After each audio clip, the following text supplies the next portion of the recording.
Hi, I'm gonna do some more drawing, as usual. You know what it is by now? Jeez. Come on, you're clearly dedicated, right? Joking. Jokes. I'm joking, calm down. No calm. Let me post in the usual places. Thanks. I posted on Twitter first this time. Aha! There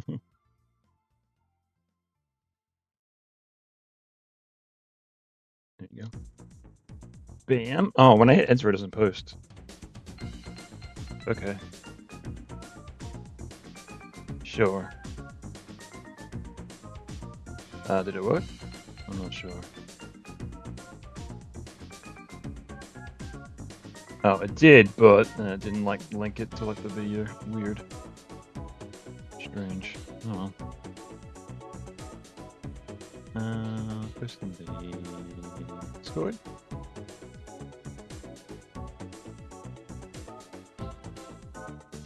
There we go.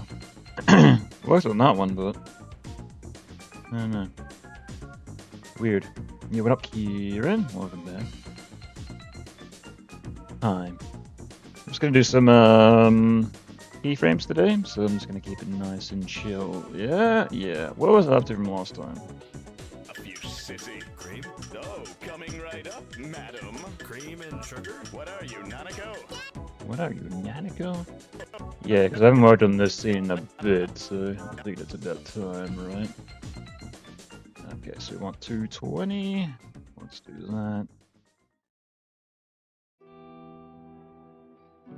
Boom.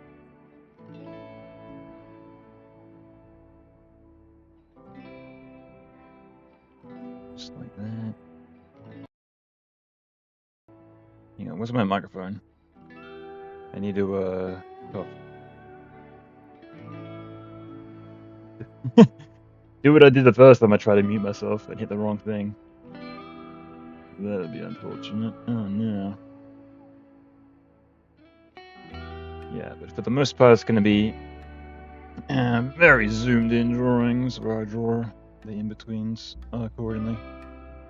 And we go from there, right? Yes. Oh crap. Almost ejected my keyboard off the off my desk. Yo, what up, Memento Monsters? What's happening, guys? What's the news this week? What's been happening? Not much.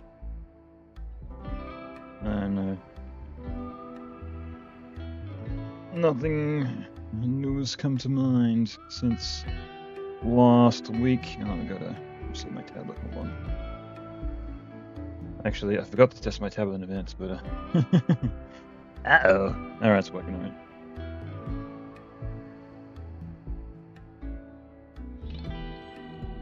There we are. Perfection.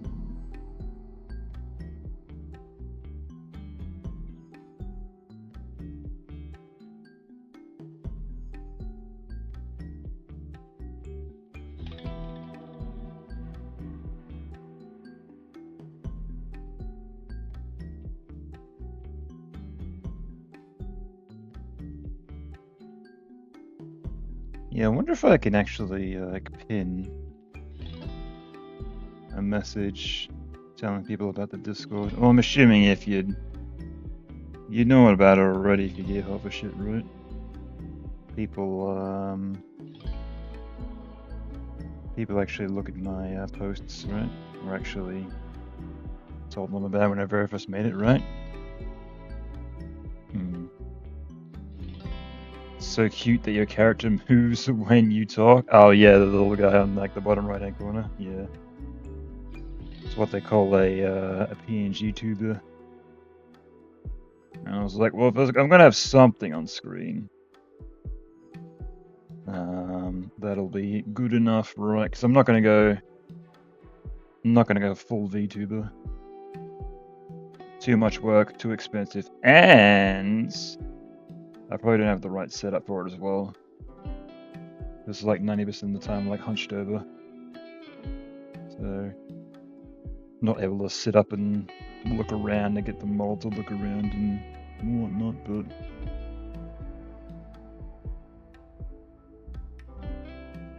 yeah, though if I was to look into that, I'd probably look into how I'd like to do it myself, because I know a lot of bigger streamers, they pay to get a model made for them, and most of the time it does look like another model that somebody else has made. They just take the preset base and they change around the hair and like the outfit and whatnot. And I'm like, not so unique anymore, huh? You mean it isn't a real live camera? The PC looks so real, right? I saw somebody else's setup when they were like working on art. They did like a cut down version where they're like just working on stuff. But like they actually like drew like their monitor and whatnot, where I literally just took an image and just like slapped it in there. Good enough, right? Yeah, I think even in the image that I'm using, the pen is actually on the side of the keyboard of the on the tablet, so it's kind of like counterintuitive to actually what I'm doing, but it's fine. I guess I can always draw over it later if I really care, but it's fine. Literally nobody's noticed, so it's alright. Yeah, I could make it a little bit nicer, right? Yeah, I could like draw over it and then go from there and make it look kind of more like my actual real tablet was.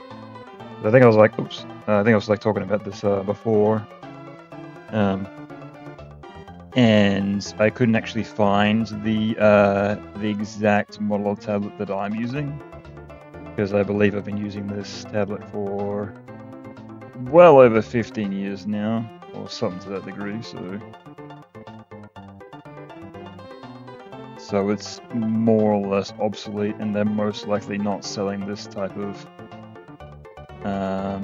tablet anymore, so I think I even tried typing it in, because it's a Cintiq 24 HD, and if you type that in, you get something else that looks completely different. So,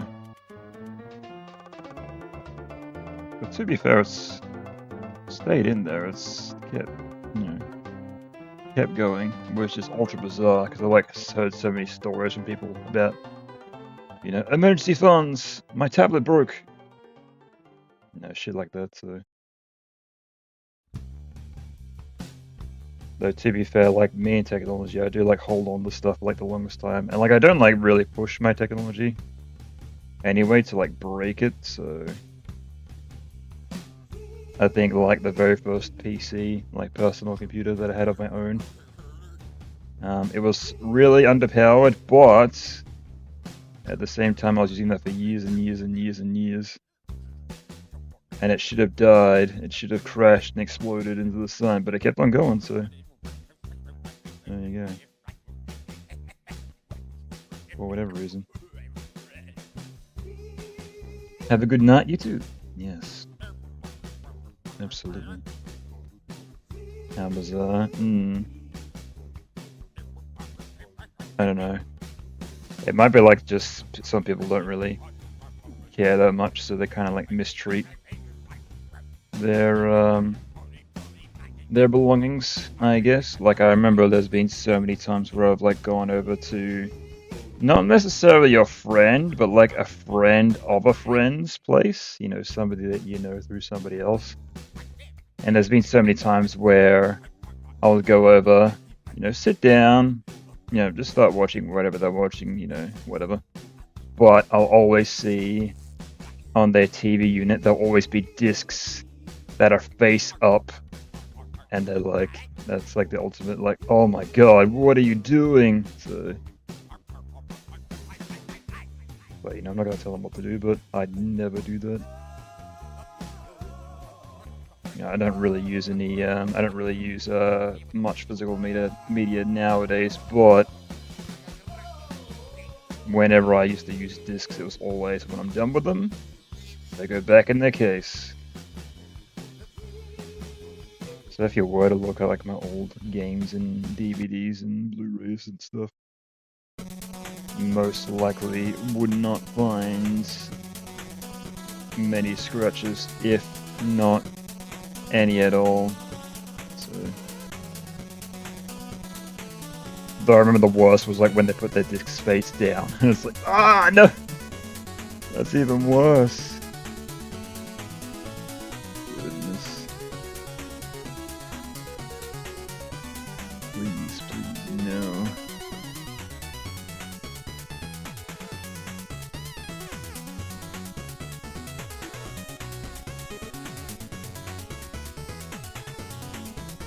Yeah, I think originally what I was going to do for this stream, for the thumbnail, I was going to have like a laser pen. Because it was like, drawing with technology!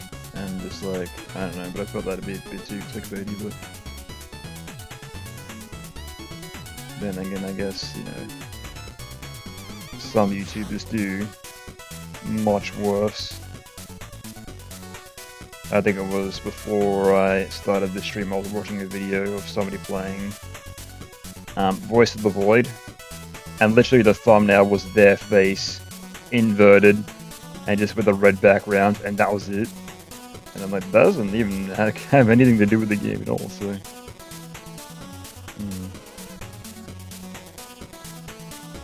But I don't know, I guess it's like when it's your job, you're determined to get as many eyes on your videos as you can, right?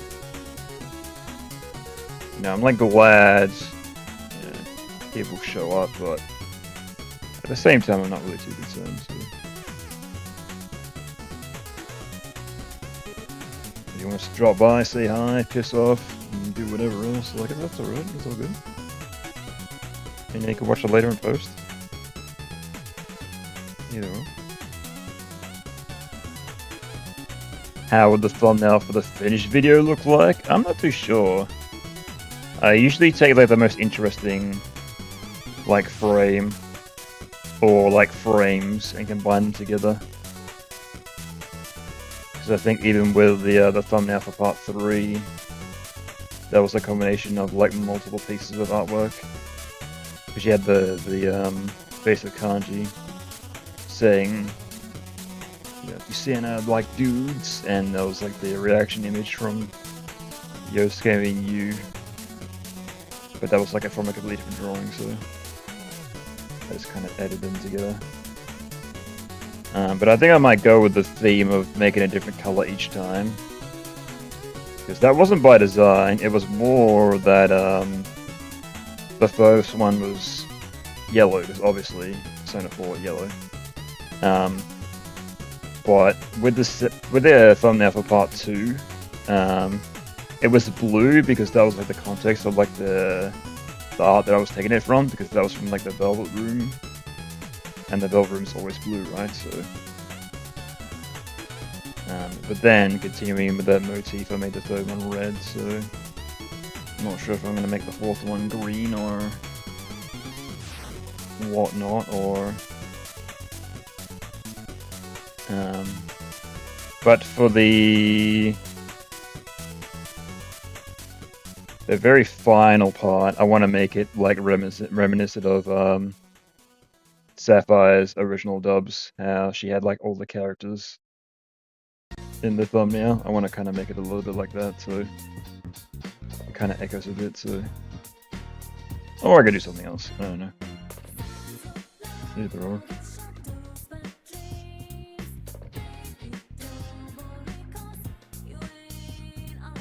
Whichever's fine. See how I feel at the time. With those powers combined, they form one giant rainbow-powered Power Ranger. Collect the Megazords together, right? Yeah, speaking of Power Rangers, I was very much a child when the Power Ranger craze took off, and man, did it take off. Holy crap. It was everywhere, and I was all for it. So ironically, my favorite Ranger was the Black Ranger, or I'm not sure why, but I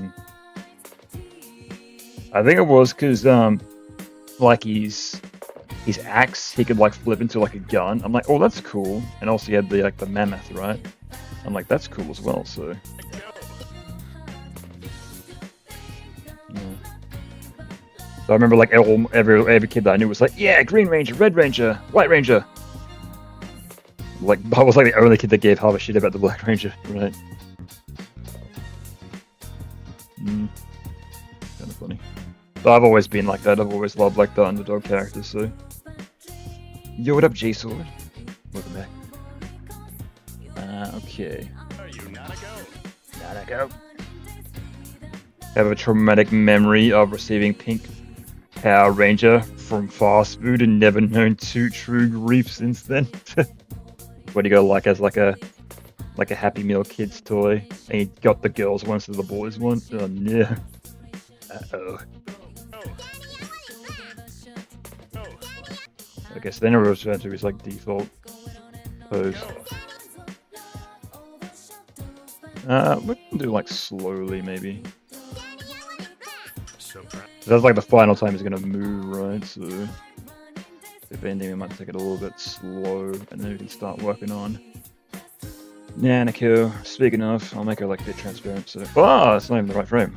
Where is it? It's this one. On the right layer, I should say. A bit easier to see. Don't accidentally get confused or no, something. Anything can go wrong. It's mysterious. I'm literally trying to make this project do what I want, and it's like, no, I'm literally made to make banners. I'm literally made to make clickbait banners for websites. So yes, certainly pushing it further than it should be. Well, not this version specifically, but that's like what Flash was originally made for. Just like making those small banners that you see on websites. Oh, I guess you still see them, but they're like all HTML5 right now, so they're not SWFs like they used to be back in the day. The big purge of Flash Player back in the day. And everyone's like, no, Newgrounds is gonna die. And then they're like, nah, it's fine, we'll just invent our own media player. I did like that, had they made their own media player and also made their own Flash to video converter as well, which you can absolutely use for YouTube, and I do. So there's some sort of like weird jargon when you try to export like out of the program itself. It doesn't really work properly. It probably works fine in Animate, but Adobe Animate anyway. But I don't have that, so yeah, what is it, Swivel, they call it. It works perfectly. So, howdy ho. You what up, Fran? My man! I was wondering if you were going to show up, and here you are, so there. But yeah, also the way that Swivel works is you can just load multiple files in there and it'll combine them all automatically, so I do exactly that. And that's why I work with like multiple different like scenes as like their own individual files, so then I can export them all and just compile them all, and it makes one big long video, so it's cute. You what up, Bombite? Hope the new generation messes it around with Newgrounds as much as everyone did then. It's more a like a little niche thing now. Like, I know there's still a lot of people that are very much about Newgrounds, but it's definitely the numbers are very small compared to what they used to be, for sure. Like, even though YouTube is probably, what, over 10 years old at this point, YouTube is still very, very popular. I think it's more you use YouTube to get your eyes on the project, right? and then you Super shattered $2. Daddy, I want IT black. I want IT black. Yeah, what up, low shade trash? Thanks for the $2. Appreciate it. Did that work with the I didn't hear the Jack Frost noise. Weird. That's supposed to happen, but I don't know. I'm gonna have to look in the stream elements. If it's broken, it may be broken. But yeah, it's more that you use YouTube to get eyes on your project. Then it's like, support my Patreon, or whatever. Or go somewhere else. Right. I think it made a noise. It may have. I heard the robot talk, but it's supposed to go hee ho, and the animation's supposed to appear. But hang on, let me actually look. Stream elements. Oh, it did. Super shattered $2. Jack Frost alert. Oh, it did work. Thank you very much. Thank you very much for trying, for testing it out. Appreciate it. But yeah, it's just very quiet for whatever reason. I like barely heard it. Oops. What'd I do? Oh yeah. Keep minimizing OBS for some reason. Bizarre. But yeah, there was also another. Actually, should I add it on the fly? No, I won't do that. Because there was another. One that I want to add. If anybody knows the meme sound, the one that goes hamburger, I want to add that with him eating the giant hamburger from Persona 5. So that's the idea for the next one I want to add. Yeah, I'll slowly add rap as it goes on. Because I've got some time off for work coming up next week, so I'll have plenty of time to tackle that. So where more now, my time is a bit more limited. So.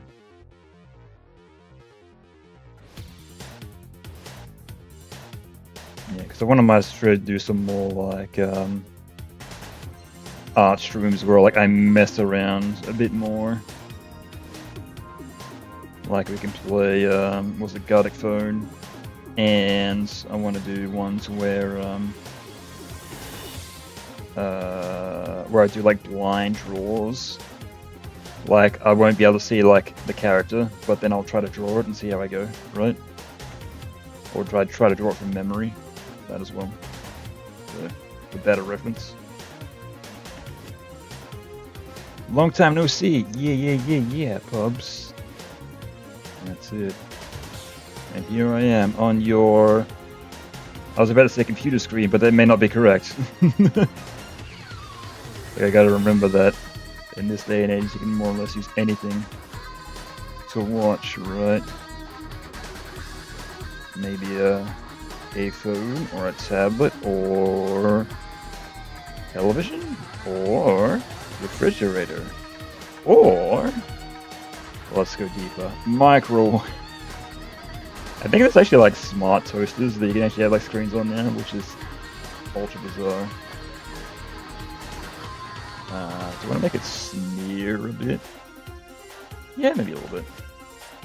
Or make it so that the movement is kind of like the mug. Oh, if I'm gonna do that though, I want to make the hands do the same thing.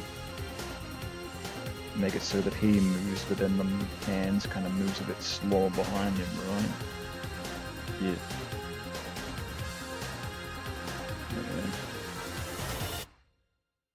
That means I want this to be close to this.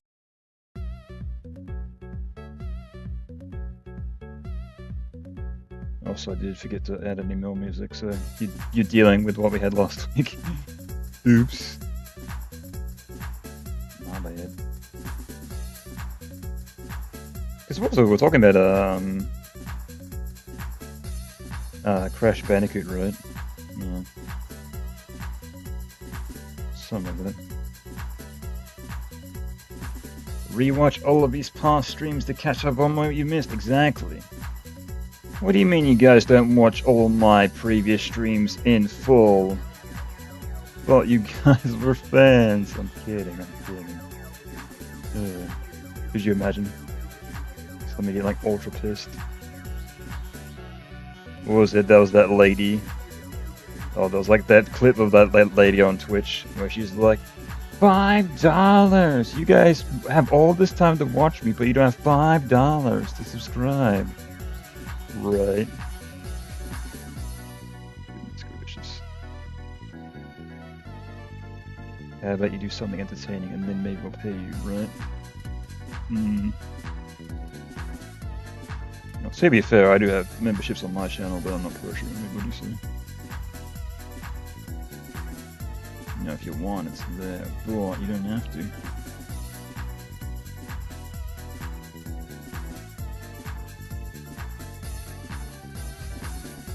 And then I think it was like counterbalanced with, there was another guy that was like, oh, someone just gifted a bunch of subs. Can I give the money back? Right. The complete opposite to how she was. And two, they're very different kind of people, right? The stream gets peak after 10 consecutive hours, guys. Trust. Yeah, exactly. When I do that one line, oof, you're gonna be like, yeah, now we're talking. Now we're arting, absolutely.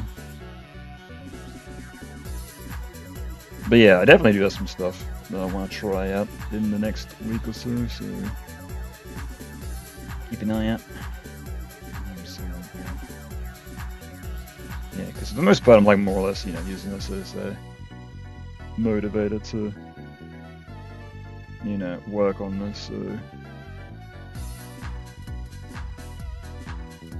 Because, you know, I'm assuming it's obviously not going to be everybody's cup of tea, but... Like, even there was that person that came in before, like the second person that commented. They were like, okay, bye, like after like a couple of minutes, so... I absolutely understand. So... Yeah, and as well, like when it's this type of content, it's a bit more difficult to keep up commentary as well, I do find.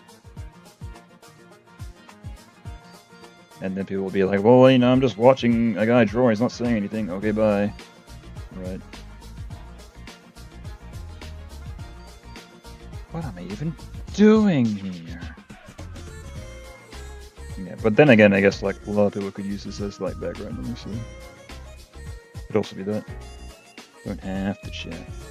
It's there, but you don't have to use it. Right.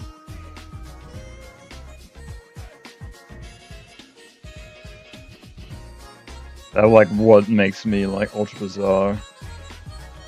They've had like some like more popular streams, and the like their chat is like turbo fast. It's like, oh, it's like a lot of these guys are like, you know, you don't have to type in the chat.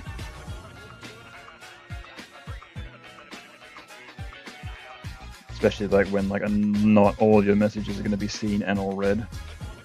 Though I guess some people are going to be like, I gotta take that chance, right? And I suppose there's those that also copy and paste the same message. They gotta see it. They gotta read my message. Right.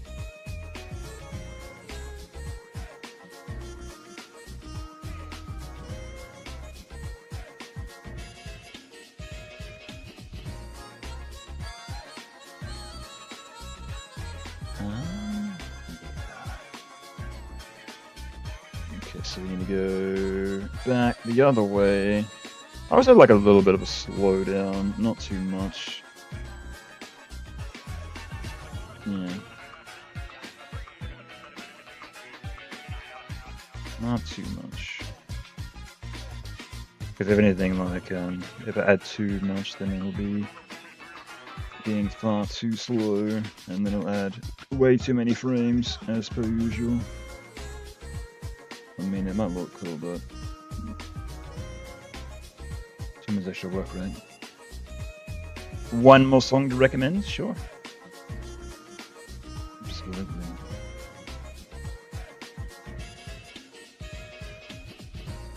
What do you got? Collision Chaos. Alright, let's have a look, shall we? I can copy and paste this, can't I? I can. Yes. What do we got? Oh god, I don't even have YouTube up. Oh no! I mean I do, but I don't have a second window up.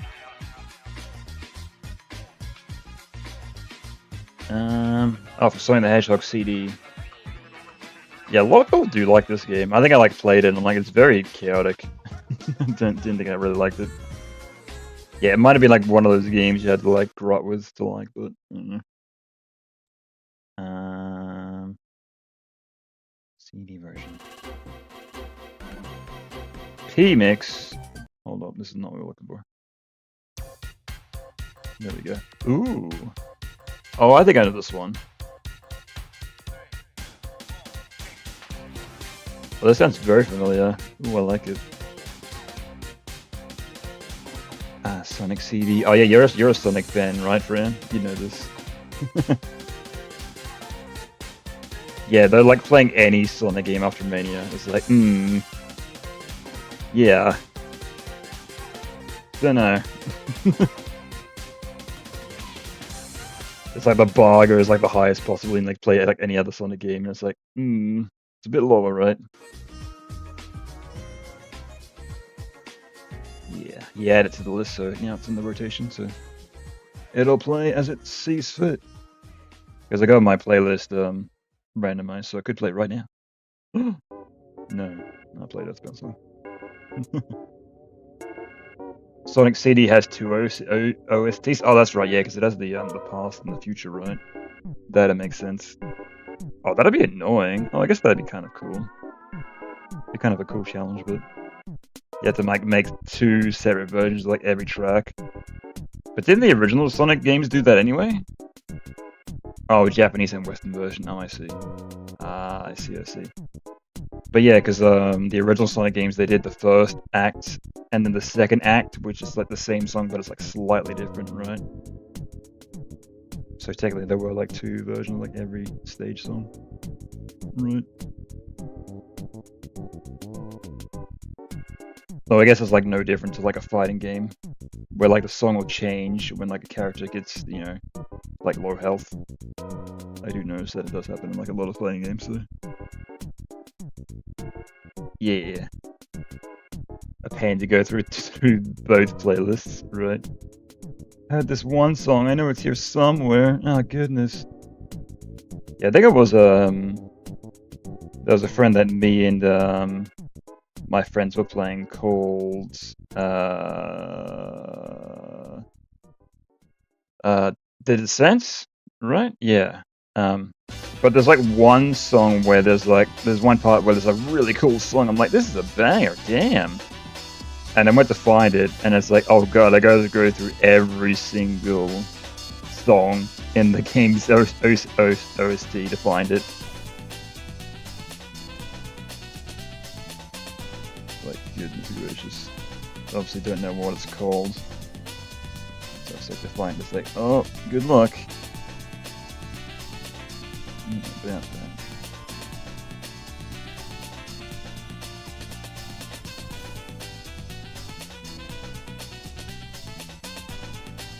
Yes.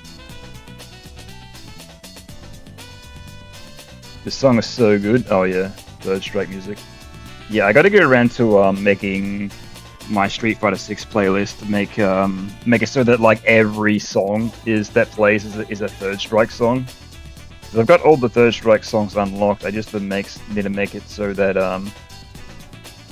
because you can set it so that it plays a character's theme, and you can do a custom character theme for every character.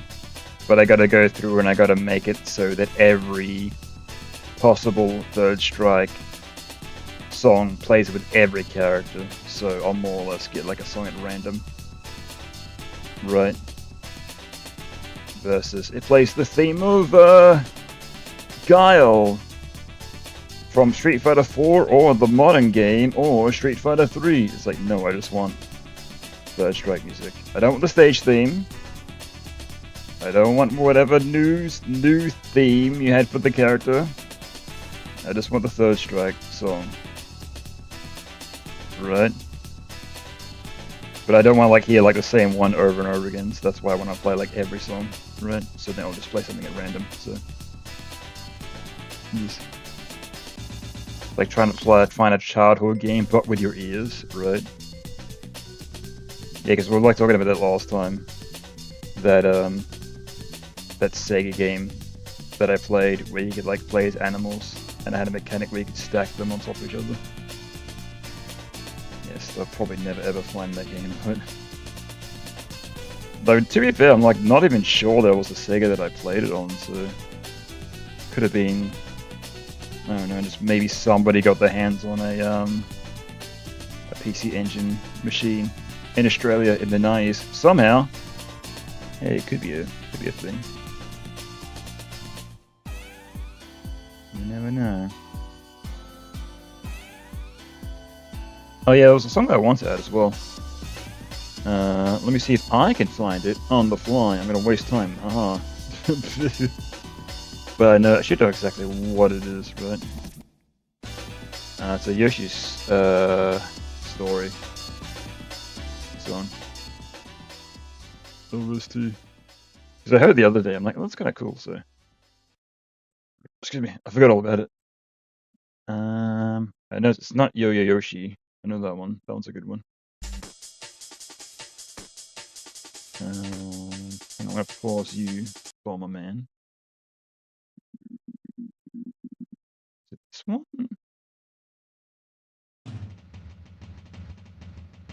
No, it's not that one. Interlude theme? Weird. I guess that's the song. Quote unquote. It's like the is it this one? No. It's like the bonus theme song, right? Trying to find it. Where are we?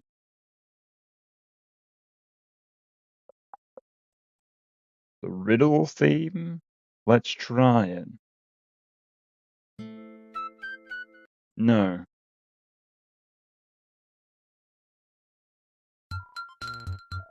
No. Options. There's an options theme? Why? Maybe it could have been like an extra track. Because like I'm assuming like with game soundtracks you have like more songs you actually need, much like with any like, you know, public release. That's why they do B-sides, right? Because it's like we made way more, you know, songs than we actually needed, and he's what hit the cutting room floor, right? So no, I just played that. Fuck's sake. Yeah, I don't think it's here. Weird. Hang on. Yoshi's Island OST. Where are we?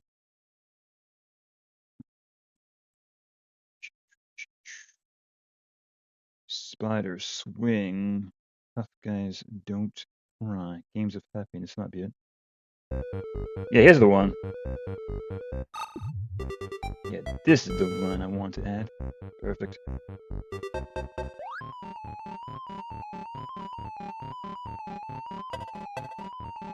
Okay, that's in. Done. Fantastic. Alright, back to our regular scheduled music.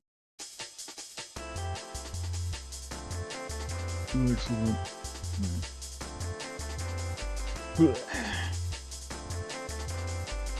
Yeah, weird. I had to like go into like a completely different separate playlist to find it. Yeah, I'll tell you about the first playlist that I found. Quality wasn't that great, so yeah. And that's why I'm glad that Spotify is a thing nowadays, because I remember that's what I used to do with like game music or like any music in general. I used to like rip it directly from YouTube and Like the quality and like the volume was all over the place. It was like yikes. So Ember used to be a pain in the ass to get it on my phone as well. So glad that's now consistent. Isn't this Super Bomberman? It's Bomberman Hero, I believe. Yeah, this is a game that I've never played, but it has like one of like the best video game soundtracks, or at least on 1964 anyway. So, but I remember this is one that a lot of people go to for like background music, right? So I played Bomberman 64. Was never really good at it, but it's very interesting. And the multiplayer in that was actually very fun. I do remember that. But yeah, never played Hero. I think there was another Bomberman game for the 64. I think so. I think there was 3 in total, right? Yeah. Haven't played it either. Played later sequels, right? Yeah, because I remember 64 was like very strange to play. It was like trying to take the core Bomberman mechanics and trying to turn that into like a free roaming 3D platformer. Didn't really work. So, oh, it did work, but it was like very, very odd to play. I guess you get used to it and get the hang of it if you played it enough, but I remember like my friend had it. And just like playing the first level and nowhere being like, I see. Apparently had a great movie level twist in the story. These 2 games were released on the Switch, were they? I'll have to check the library. I don't remember a Bomberman game being released on the Switch, but I'll have to give that another look maybe. Maybe it was released and I just missed it completely. Could have been. I wouldn't doubt it. Or maybe something else came out at the same time. And I was like, oh, I gotta get on that. Right.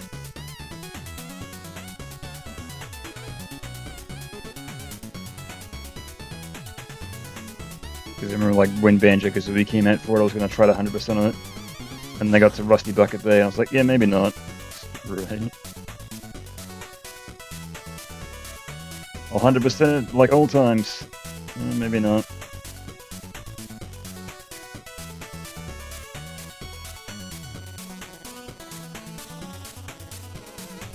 Had an anime style to it. One of the Scrap Sisters turned evil or something. Right. Get that Bomberman lore. Or every single time they release a new Bomberman game, trying to radioactively, like, or retroactively rewrite it. No, it's like this. No, it's actually like this. Well, then again, I guess it's like treating it like any other 90s gaming IP. Doesn't exactly have the most consistent lore.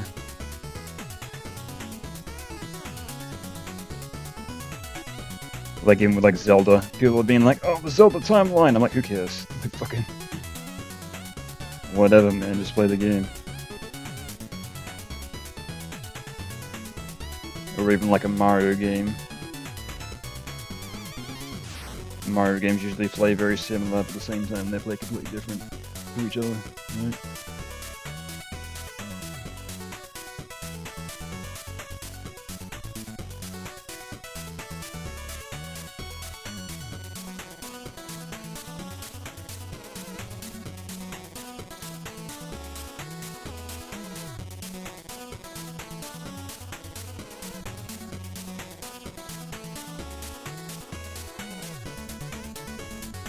You mean Zelda crossword puzzle of a timeline? Yeah, where's Zelda crossbow training? Where's that in the timeline?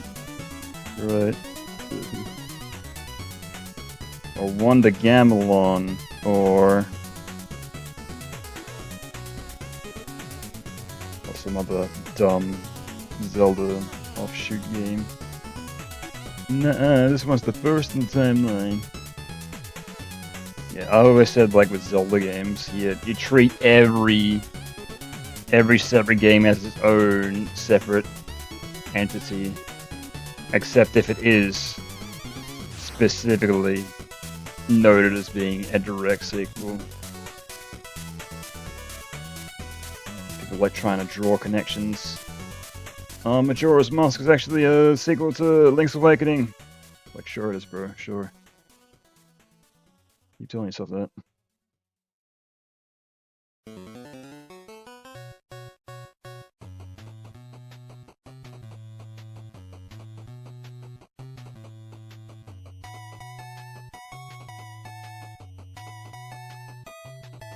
Or maybe it could be, like, I remember somebody was talking about, like, game development. And they're like, if I ever make up a game, I'll, like, make it as ambiguous as possible, and whoever comes up with, like, the best, like, lore idea, you'd be like, that's right, that's correct.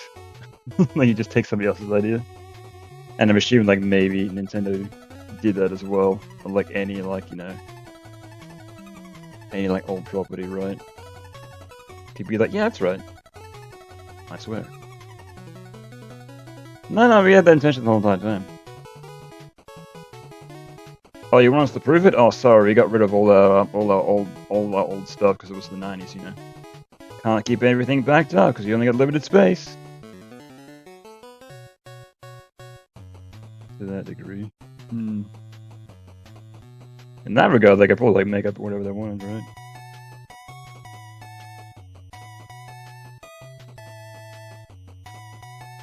Kind of like FNAF and their, sure, you're right. With all those game theorists being like, yeah, of course, wink. Or like hiding all these clues in your game and making them really, really loose so people make their own connections and they'll be like, yeah, that's correct. Uh-huh.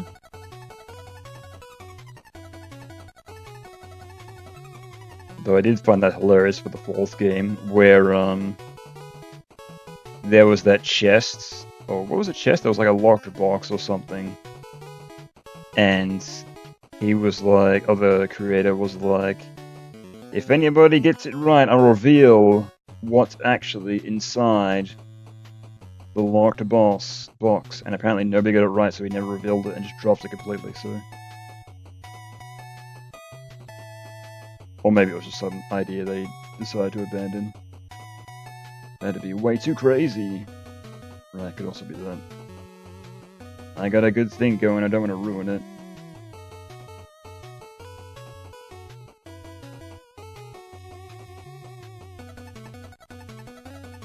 Yeah, to be fair, that is the most interesting part of parts about those games, is the lore. Not really a fan of the gameplay personally, but I know it is very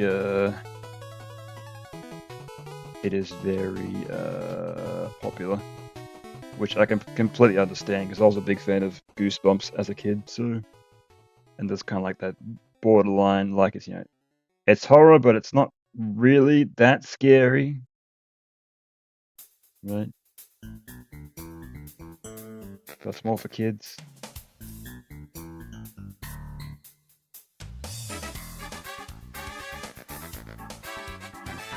And I do understand like the weirdness of like animatronics, especially like when you're a kid, because they didn't actually there weren't any like animatronics that I was personally exposed to, but I remember there was a fair few arcades where there was like some sort of like weird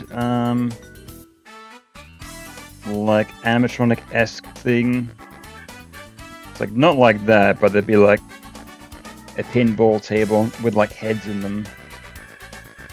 And I'm like, that's weird, I'm not playing that. And also be like this game where you had to throw basketballs through like a girl's mouth. I remember that being a thing and being like, I'm not doing that. And also that like those like fortune teller things. Like, I'm not getting close to that. No way. So there's something in the human brain when there's like something that's close to being human. You're like, do not trust, right?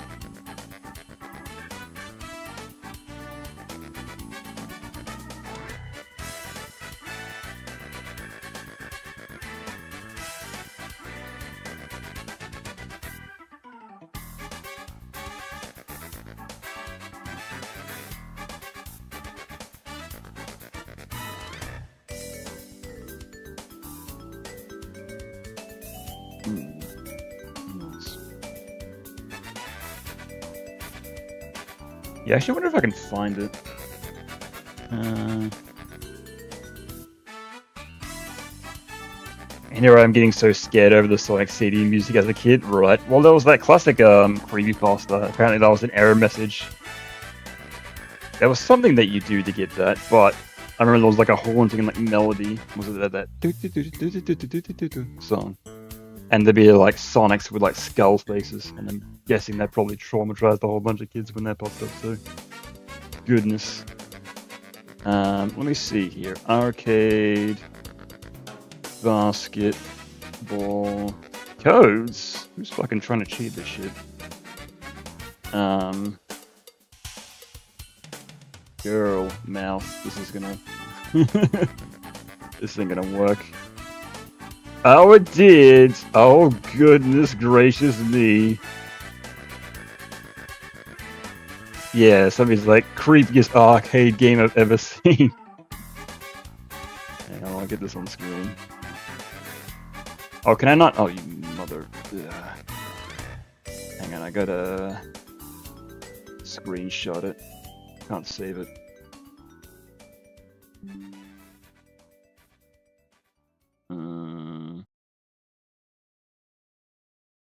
Let me just save it.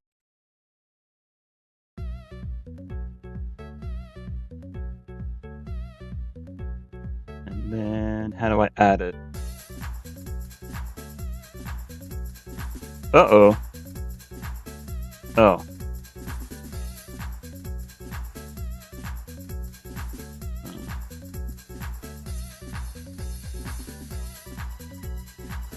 Image. Oh, yeah. There we go. This is... Yeah, this fucking thing. Imagine seeing that when you're like 5 or like 6. Like, no thank you. No. No thank you. Mm-mm. No.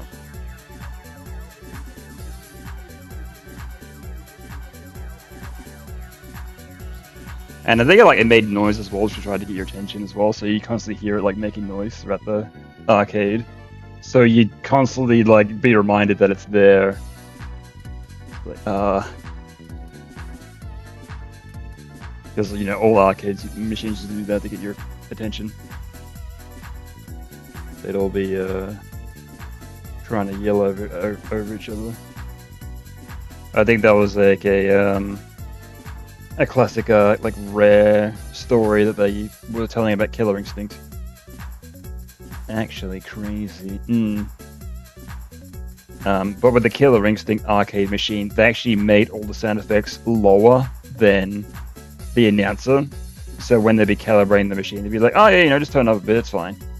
So when the announcer would come on, he'd be like insanely loud, right? So they did that on purpose, just to make sure that their machine was like the loudest in the actual facility, right? Very clever, very sneaky.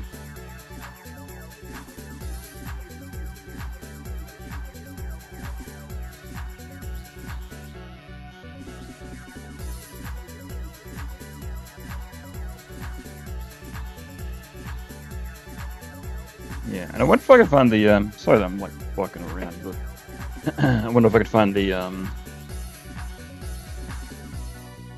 you win, you wet yourself, and you lose, nothing changes, right? I wonder if I can find the one. What is it? No, it's pinball machine heads. Oh yeah, it's this one. I found it immediately. What is it called? It's called Roadshow. Actually, I'll do this image. Oh, actually, this one's a bit better. Oh no, this one's fine. Whatever. I save this image? I can. Excellent. Phew.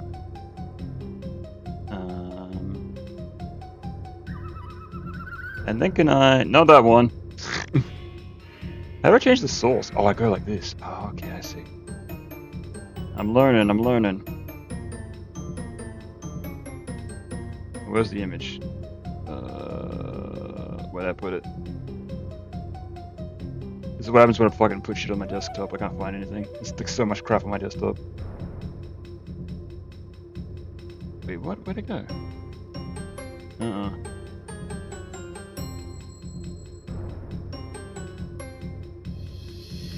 What? Oh, there it is. Excellent. I'm just gonna make it smaller. They're gonna be massive, right? Oh, Jesus. Yeah, it is. Because the other image was so small, I gotta make this one small again. Oh my god, what? Can't be cool, it's too hot. You what up, Phoenix of the Storm? 1 second, almost there. There we go. Alright. Yeah, this thing.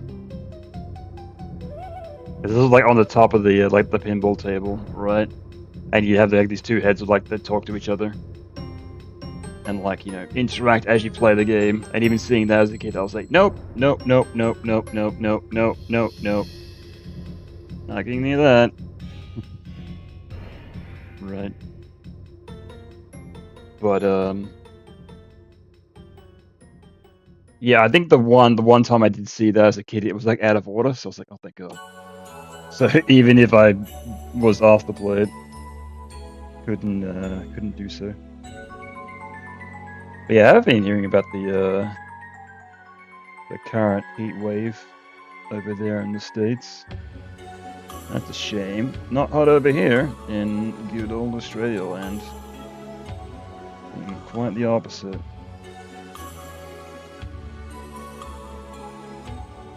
I think I was watching Red Letter Media's recent review, and they're like, we're suffering, it's 100 and something degrees and we're sitting in a metal shed. For the viewers, right?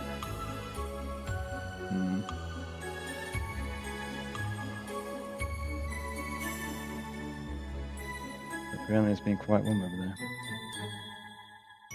Man-made horrors beyond my comprehension. Yep. Fingers crossed you'd never run into any of them in real life. I was hoping.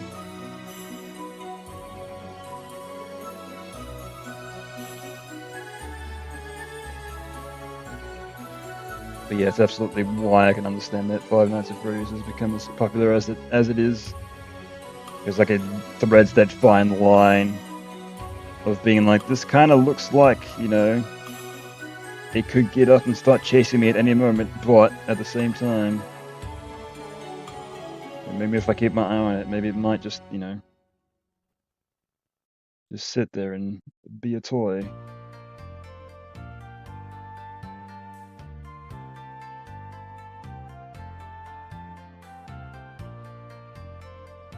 There used to be machines you could buy as board games. You also could compete with someone else. There is a timed event one person has to do.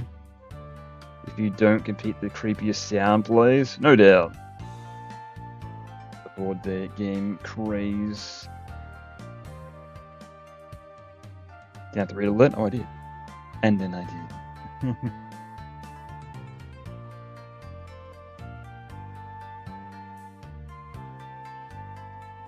But yeah, I'm sure that's the thing as well, like horror board games. Because I remember there was like Nightmare, and there was like certain iterations of that, multiple iterations of that, so I wouldn't be surprised if the market was there.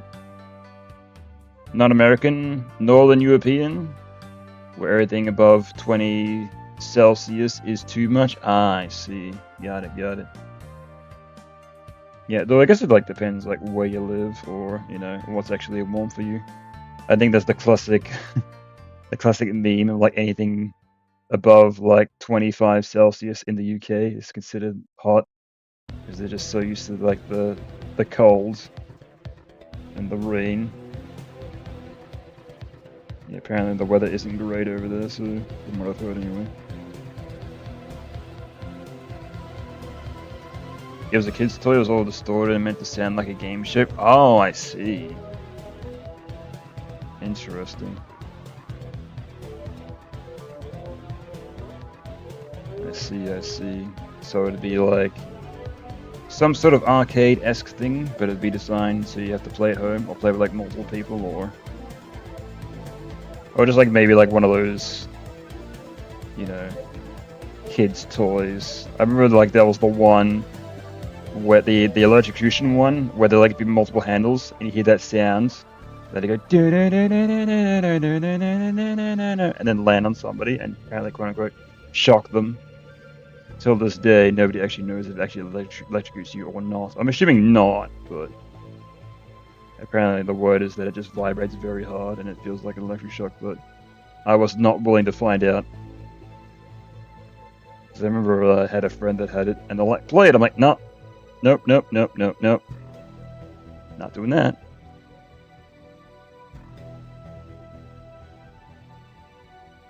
Biggest issue for us, especially in all our houses built to keep cold out and warm in, which backfired on us. Oh, I see.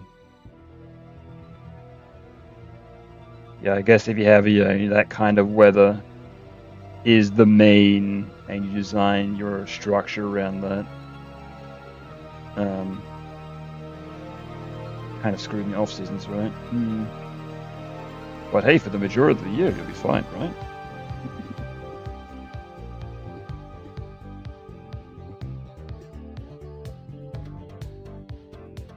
Yeah, I think I also saw a video recently about somebody that apparently made a house out of like, no, what was it? It was styrofoam like bricks, and they just slide in together, and it keeps the house cold in summer and warm in winter, and it works perfect. I'm like, surely that's bull crap. Nice try. I don't know about that. What about ants? What about bugs? Keep them out. But spiders. What about a tornado?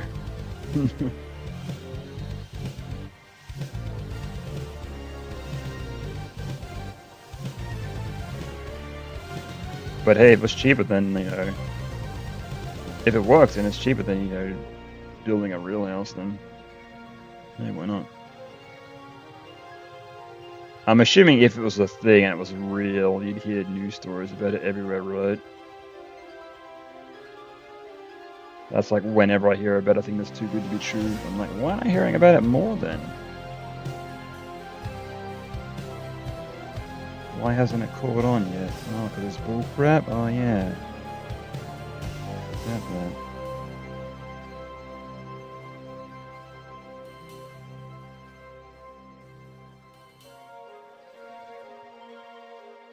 Yeah, always remember to double check and do your research. 100%. Especially if you see like, Yeah, I remember I almost got like baited by, there's been a few websites that are like that. It's like, all our stock is 90% off. I'm like, oh, amazing. Wait a second. And then like double check. Be like, oh, this is a scam website, that's why. Almost got me. One of those sites that are like, hey, we're delivering the goods to you, I swear. Being like, oh, I know something happened, they didn't make it. You're not getting your money back though.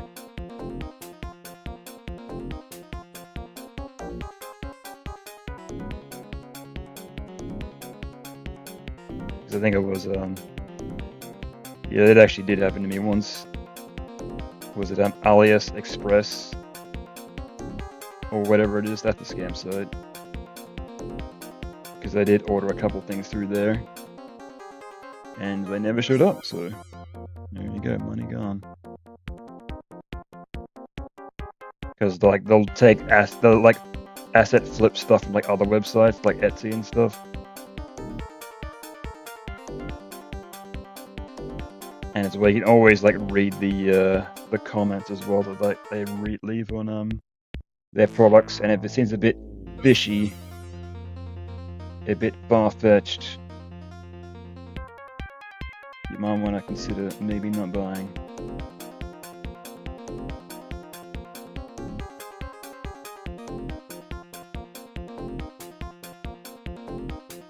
Yeah, I think it all started with, what was it, Temu?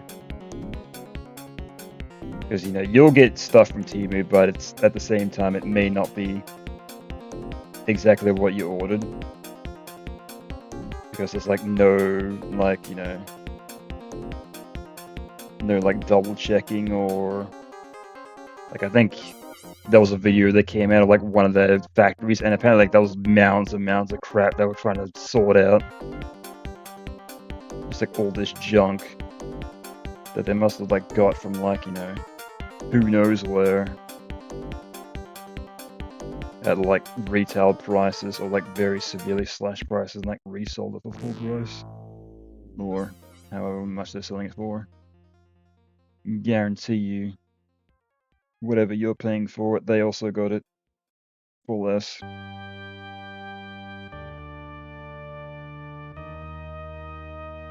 But I just remember like all the workers were like working so much and so hard that like, literally had to take their shirts off. So it's like all like this half naked guys just like trying to like shovel this crap through, trying to like sort it so it'd make it to their customers.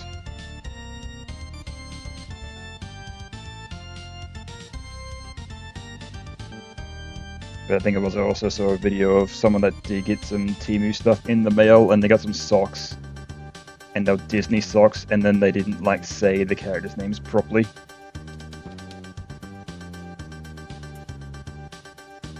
So it was obviously like Chinese bootleg stuff that they got and like resold.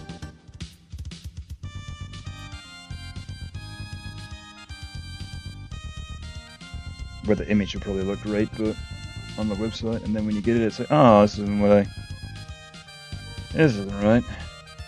So, I always try to be a bit careful.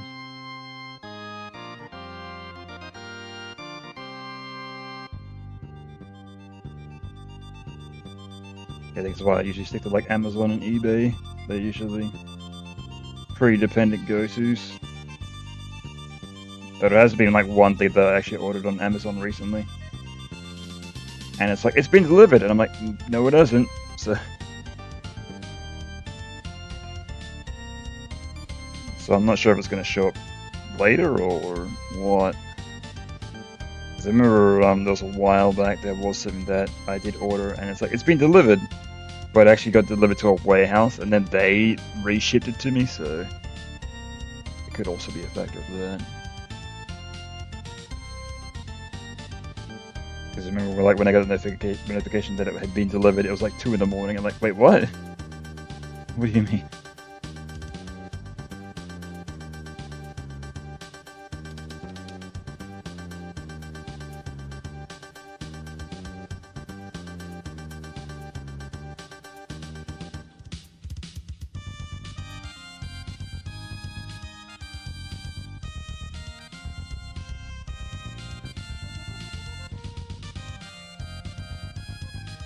Yeah, I forget how I actually found out that information as well. Must have just like went to like the right channels and figured it out.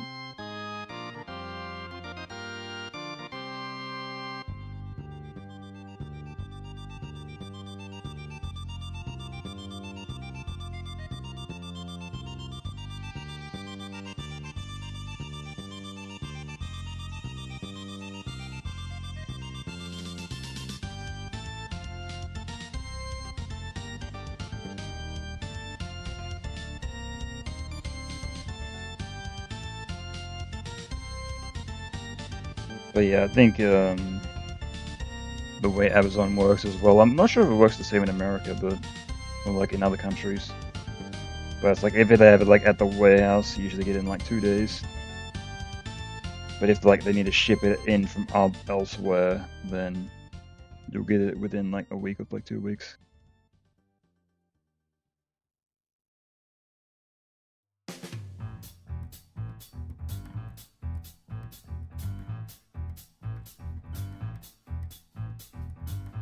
Because I know that some places do like next day delivery, and you usually don't get that here. Like you do in like very specific circumstances.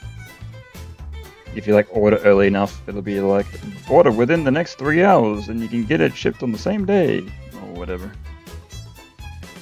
And I think even some like businesses will start doing that as well. Because I remember that's what I did with when I got my original Switch. I went to the website and I did same day delivery, and I got it through like their like, you know, actual company's website. So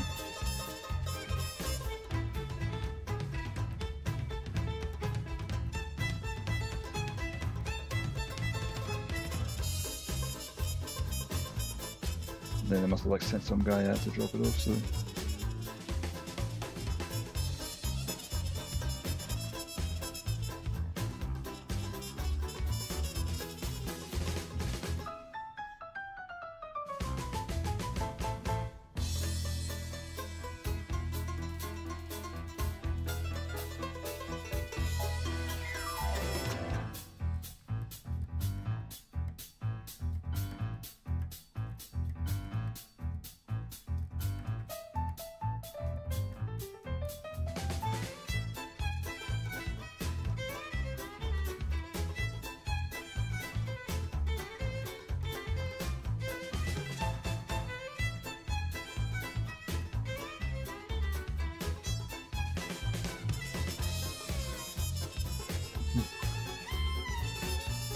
how long have we been drawing for now?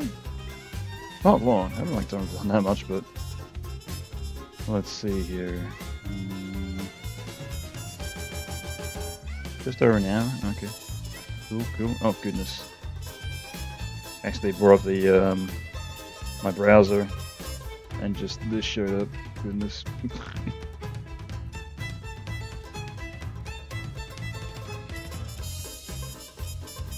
Still got like the search tab open. Oh, hang on. And get nice, consistent lines, please. Nice.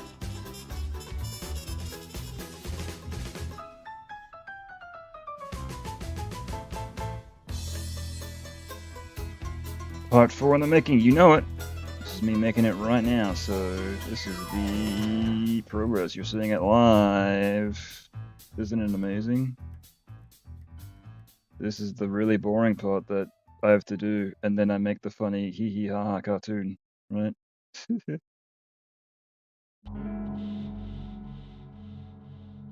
my goodness.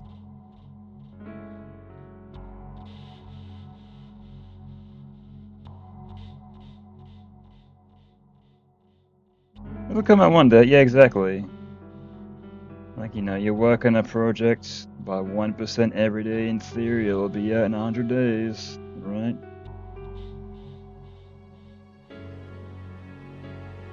But yeah, that's also what happens with like a lot of projects that a lot of people work on. They're like, oh, that'd be so cool. But then they don't think about, oh yeah, to make it, it's going to be really boring, right? Though I've like come to appreciate the process. Don't mind it at all. I find it very therapeutic and relaxing, personally. Especially like when I do like in-betweens like this. Just take it nice and slow, no stress. And the keyframes are already there, I just have to fill in the blanks, right? The day you plant and nourish the seed is not the same day you eat the fruit. Exactly, same deal. Everything great takes time, no matter what it may be. Though I don't know, it could be also that when something is released, a lot of people don't realize that this was actually painstakingly made by humans. So it's like suddenly with like any kind of movie or game or any other project, it suddenly one day came into existence. But in theory, it was probably in the making for years. So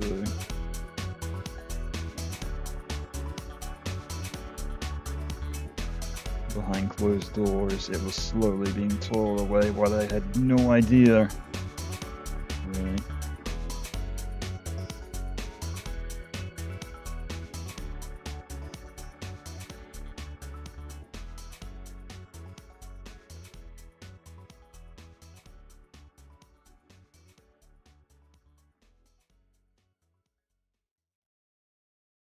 Like, there's like several like documentaries that I watched on like, you know, game development or whatnot, and you always see like the 2D studio like tour where like you see all like the cubicles, and then you like see like whatever they happen to be working on at the current time, and you see like all like the wireframe models and like the temp backgrounds and like all the other stuff, like the code on the side, and like even what was it when all that Grand Theft Auto stuff got leaked? I think it was like a year ago.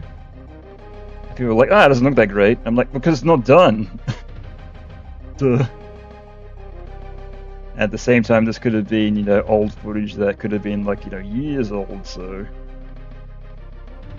like, this is a work in progress, right?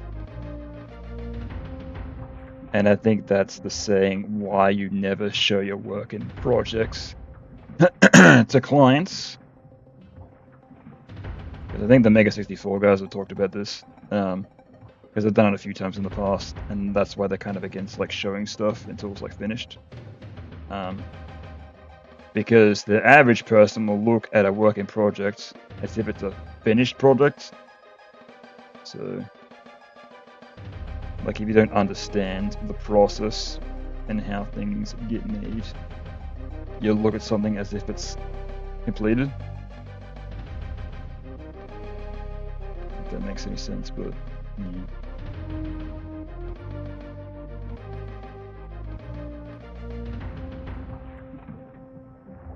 But yeah, it's usually the last thing you want to do, which is ironic because I'm doing it right now. So, still remember the leaks of Grand Theft Auto 6 or Splatoon 3, and people saying how the sequels are getting more lazy, like the project had just started. Yeah, exactly.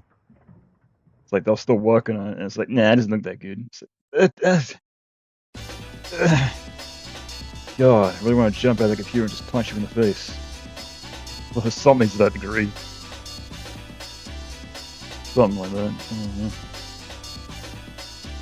don't know. Not that harsh, maybe, but maybe, I don't know, berate them more.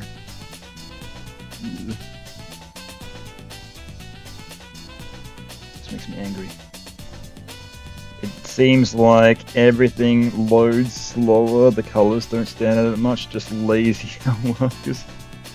Oh my goodness. People are like so harsh to judge. And speaking of Splatoon, I remember when Splatoon was like very first announced. People hated it. They were like, what is this indie garbage? This will never take off. And now Splatoon is like one of the biggest IPs, right? So, yeah, people are so quick to judge on anything. Like even cycling back to Persona with the recent announcement of Revival, the initial trailer they showed, people were like, it doesn't look that great, even though in the trailer they said this is an early work in development, right? It's like,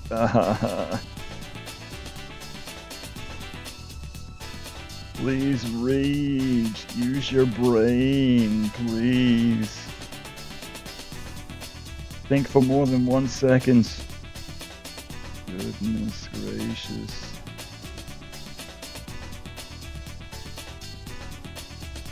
Ugh.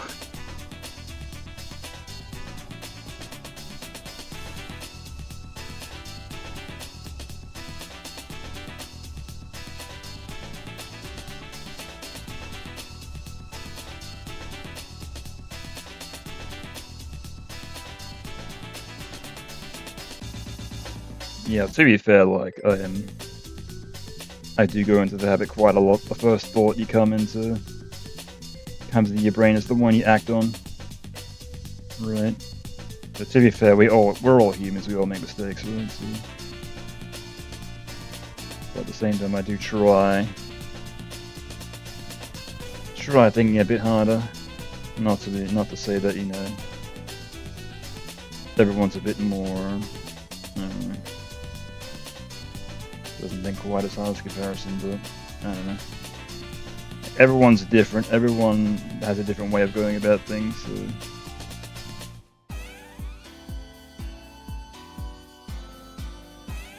Yeah, I guess I just try to be a bit smarter by comparison because I have been called slow like as I was growing up. So not to turn this back on me, but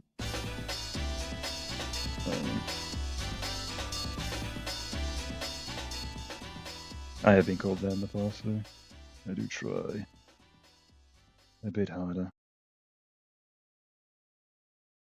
But hey, maybe that's just me. I don't know. Let's just say at the end of the day, we all try our hardest, then try to give it our best shot, right? Let's go with that. Just what makes us all the more human, that we hold the same judgment on different things. Yeah, and if at the end of the day, if we were all the same, then wouldn't it be that interesting, right? So, hang on, turn off my heater. It's getting hot. Well, not hot, it's just that it's been on for quite a while. Turn that shit off. Oh yeah, I got this cola sitting here, right?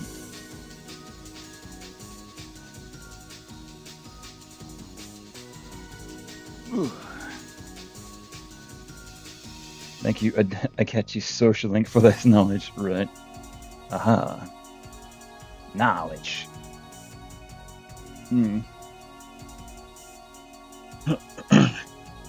Yes. Oh, goodness. Alright.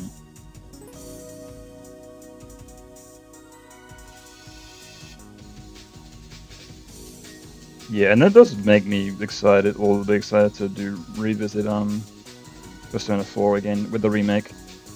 Because I did play a little bit of the Golden re-release. And I think I got up to like Naoto's dungeon, and I just like stopped playing for whatever reason, so I don't know. I think it was because I was just like playing it after work when I was like very tired, so. And there was like a bunch of other games which were probably also holding my attention, so it could also be that.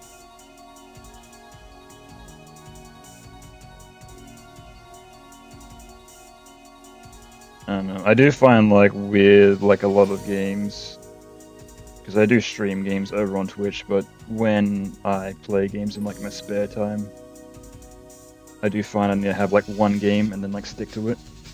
Otherwise, I'll like make like a tiny bit of progress on a game and then stop and then play something else. So, like even with Zelda Tears of the Kingdom, I was playing that and then Donkey Kong came out. I was like, well, I feel I'll get back to this.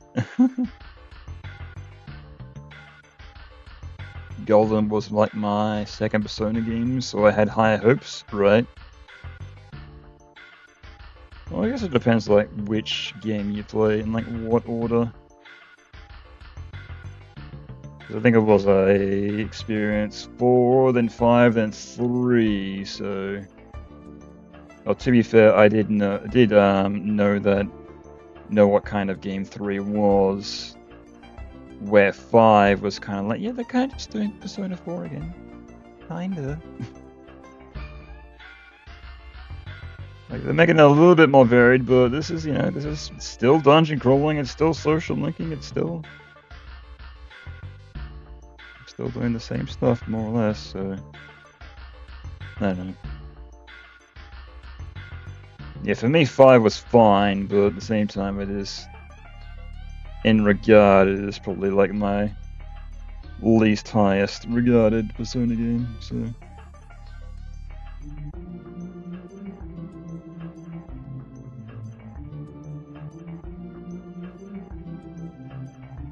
Difficulty spike was great for me, anyway, from 5 to 4.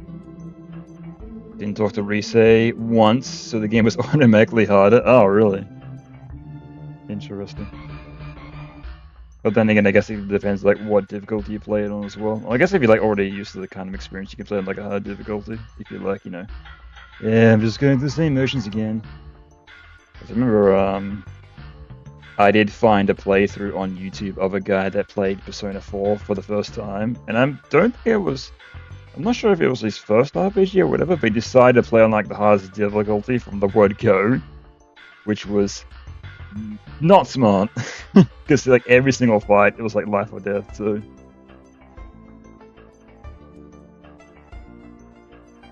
like it turned onto like an SMT game and like the hardest, extremist difficulty. And it's like you don't want that. So,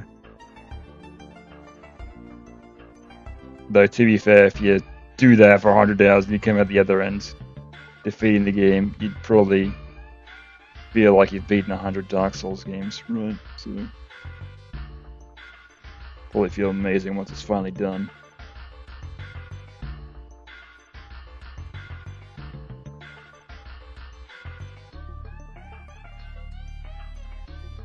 Yeah, and then again, I guess Persona 5's combat was probably the easiest, right?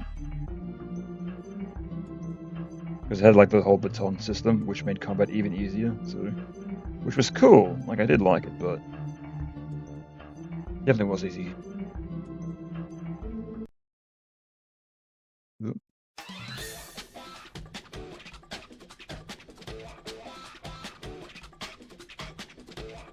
I gotta draw the other side of the arm, right? That'd be cool.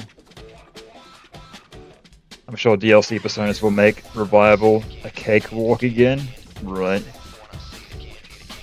Yeah, we'll see. Oh yeah, that was the theory that I had from Persona 3, because I played through Persona 3 Audible, which was designed around you grinding, and I remember I was saying with Persona 3 Reload, I was saying they're most likely going to make it easier for casuals, and I'm assuming they did exactly that, so I wonder if they're going to do the same for Revival. Makes me very curious. Because there were quite a few hard boss fights in that, and makes me wonder if they're going to make them easier. Because I do remember, like, literally every boss fight, except for the first one, was like literally an hour-ish long, right? And some are like the, when you replay through some of the dungeons, they get quite difficult too. Because I remember the whole entire mechanic was, once you beat a dungeon, you can beat it again for an even harder experience, right? Though if they made it easier, they'd get rid of the whole point, right? Makes me very curious. I don't understand what's going on here. Though by design, Persona is the casual man's SMT, right? So maybe they're thinking the easier we make it, the more popular we get.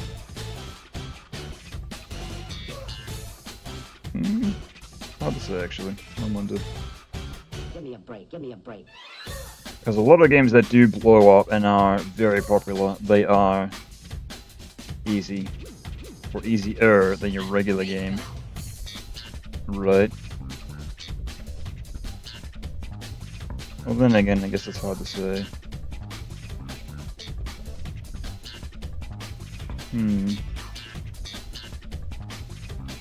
It's like you need like a casual experience, but at the same time you need some sort of harder, like secret ends thing for the real hardcore that really wants to stay committed and see it through. You have no idea what SMT stands for? That's Shin Megami Tensei. That's the whole entire inclusion of every, like pretty much every big Atlas RPG. So the SMT games, the original Shin Megami Tensei, Devil Survivor, Soul Hackers, Persona, they're all in one big pot, and they're all loosely connected.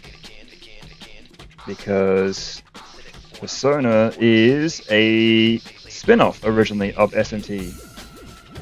Because there was a game called SMT If. My brain is expanding. Because, SMT If, which was the whole entire idea but behind SMT is that the world goes to hell, literally, in many different ways. But the whole entire, well, it's pretty much just Japan, but Japan gets destroyed and demons take over. And they have to fight said demons. But with Persona, it's like, what if we took those demon designed and made it so that Japan didn't go to hell. You just go into a different dimension, and they're called shadows, right? So that's where Persona came from. So it's keeping the Japanese aesthetics and the Japanese life without everything being destroyed in the process. So. And ironically, Persona became way more popular than SMT ever could dream to be. So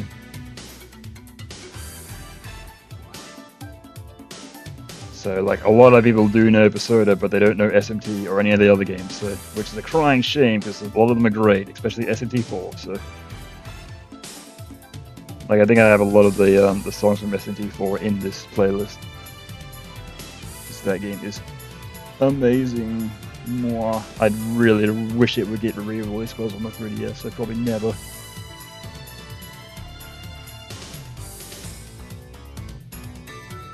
Yeah, I think I did try to play through SMT3, and it was fine. I don't know. I just like really had like no interest to continue. Got to a point where I was like 40 hours in. I think I was like, yeah, I'm done. I'm good. Teasing us where shadows came from. With the birds in the shadows, right? But yeah, it's like very interesting. Though that happens with like a lot of projects. You make your kind of ideas and worlds, but that turns out to be just a stepping stone for something greater, right? Much like with The Hobbit and Lord of the Rings, how The Hobbit was the first journey, and then the sequel, Lord of the Rings, became way more popular. So, that kind of idea as well.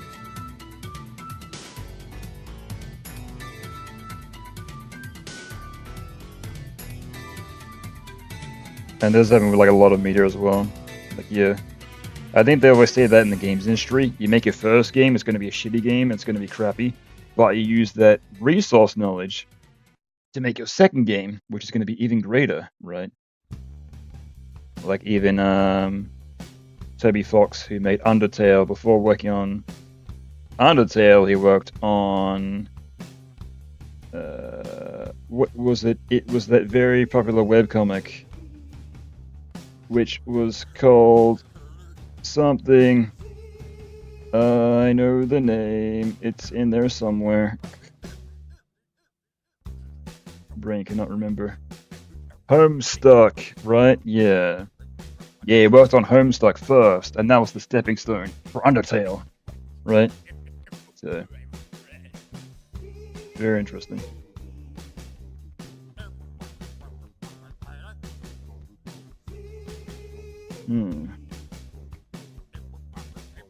And that's something I'll probably have to do if I ever get into game development.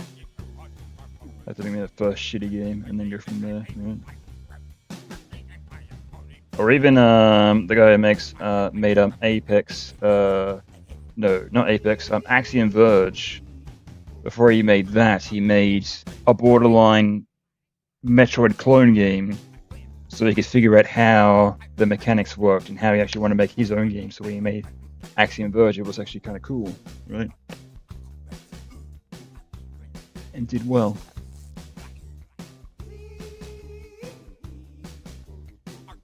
Yes.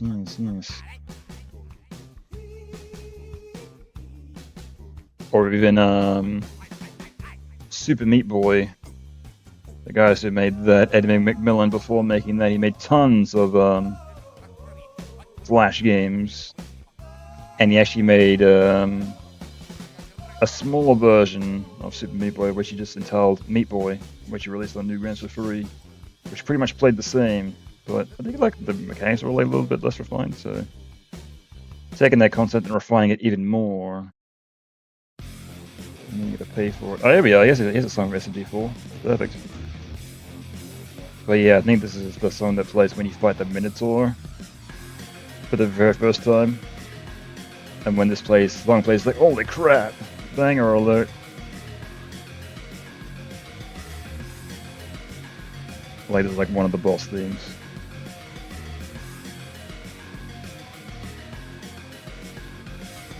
But yeah, I'd highly suggest SMT4. Not so much Apocalypse, which is the sequel. Like, I did play a fair bit of Apocalypse, and it was fine. I was like, this is Borderline DLC, and it is, so... Because they more or less used the engine and the assets to pretty much like make a sequel game. Easy, quick sequel game. Which was quite long, but still. At the same time, I don't know, it felt... Didn't quite have that punch, I'm guessing. Didn't feel as refined. Felt like an add-on tag, which in a way it was, but yeah.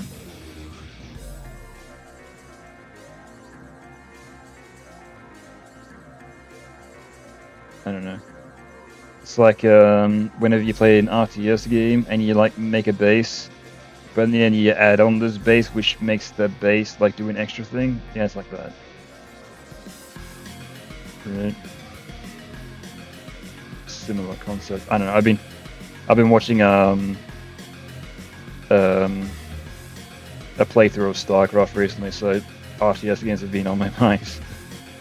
Because actually, I looked into it, and actually, they made StarCraft 2 free. And I'm going to look into that game, downloading that real soon. Because I remember when I very first heard of the announcement of StarCraft 2, I was really excited. Because I was a big fan of the original. Not that I was good at it, but I very much enjoyed it, so... I don't think I had a computer that was good enough to run it at the time. But the other day I was like, oh yeah, StarCraft 2. Oh, about that. Let me look into it. And I looked into it and it's like, oh, it's free. Damn, alright. So I'll have to download it.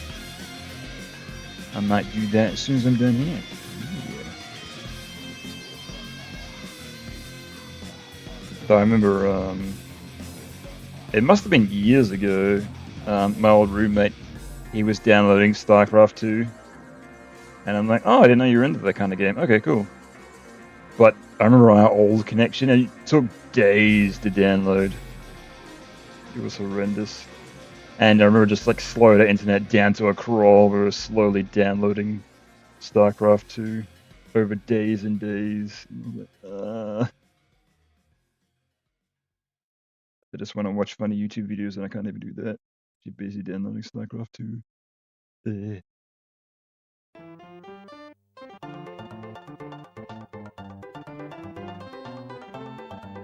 Are you hyped for Persona 4 Revival? You gonna play the game when it's out? Yeah, for sure. I was just saying before how I'm kind of excited to experience the game in like a newer light.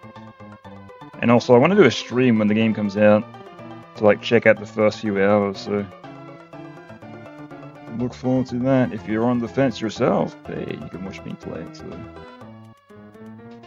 But yeah, it's absolutely the idea that I want to do. When it comes out, at least get to at least get to Shadow Yosuke, I think. Oh, maybe I can like get to the point where part 1 of the dub ends, right? That might be a cool idea. Play it in chunks in accordance with the actual comic dub. Hey, now we're thinking.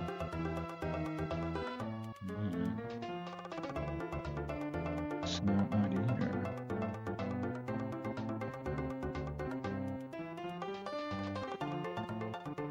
But yeah, we were saying before how most notoriously, as games get re-released, they get easier for the casual audience so they can sell more. And I was very interested to see how the difficulty's gonna go with the re-release. Not that it was ever that hard, but still. The only challenging thing was probably the bosses and the extra dungeons, right? So what if they remove the horror aspect like they did apparently for Persona 3 Reloaded? Oh. Did they? Yeah. Well, I don't remember a harsh horror aspect, so... But I'm assuming they're definitely gonna do some things. I mean, it is a full remake, so they're gonna take some creative liberties, and they're not gonna remake it one for one. I mean, if they remake it one for one, what's the fucking point, right? So just play the original. Yeah.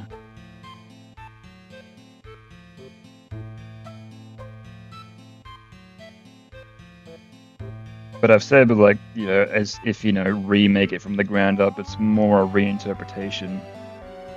It should be new everything. Much like our Capcom, they've been redoing the old Resident Evil games. And by extension, Konami redoing the Silent Hill games.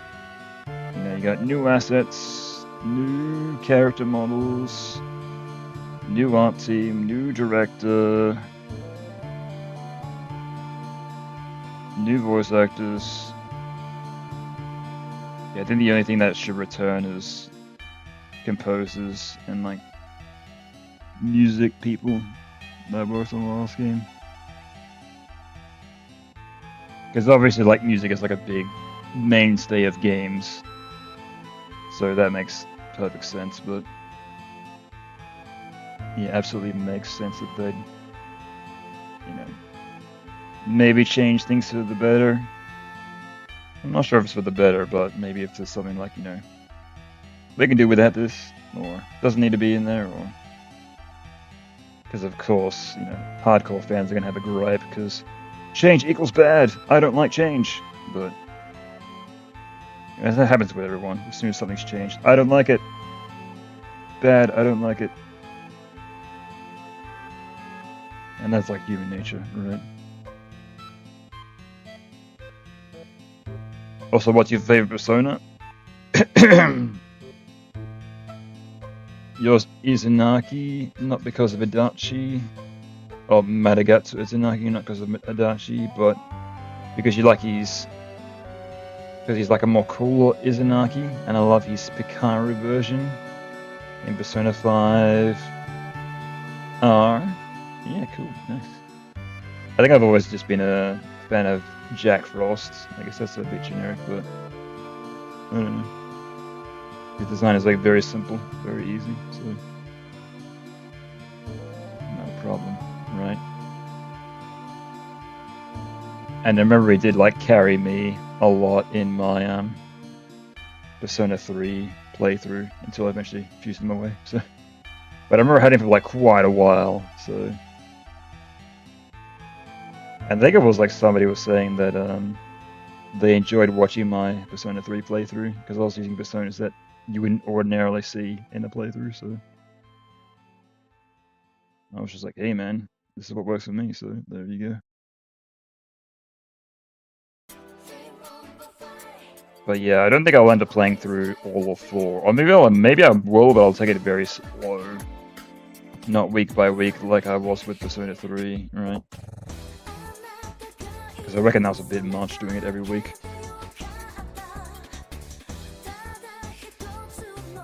Yeah, well, to be fair, that was kind of like how I was trying to get back into streaming when I wasn't doing Twitch, but...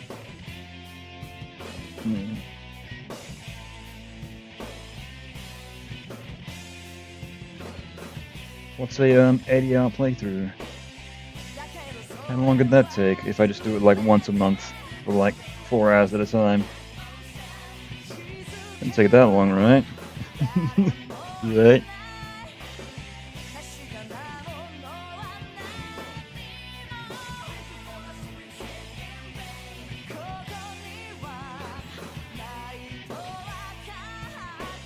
I'm glad you kept the song in your playlist. Well, I didn't touch it or delete it, so...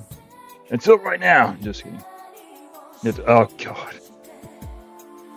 It's that pinball thing showed up again. Oh, yeah, this 1% of 3.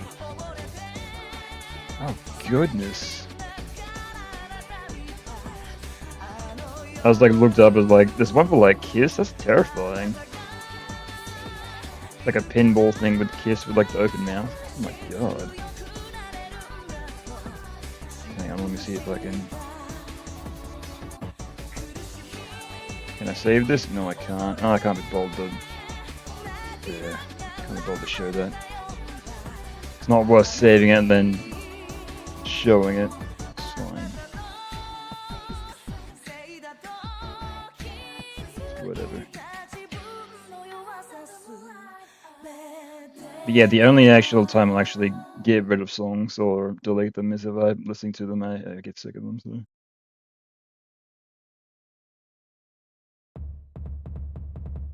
if something's like a bit repetitive, I'm like, I don't want to listen to that ever again. And then I hit the button and it's gone. So it may remain there for quite a while. The idea that people subconsciously came together to say a remake is worse purely because it doesn't have nostalgia to be really blamed. The music is actually from Persona 1. I don't know. But also it could be a case of the version that you played is the version you have the most experience with, so you're like, therefore this version is better. Right. The most Persona of Personas that no one knows about. Yeah, that's why I'm like, that's why I loved them to retackle 1 and 2 to give them a remake treatment, but at the same time, they're gonna be like, no one knows about these, therefore they were so bad.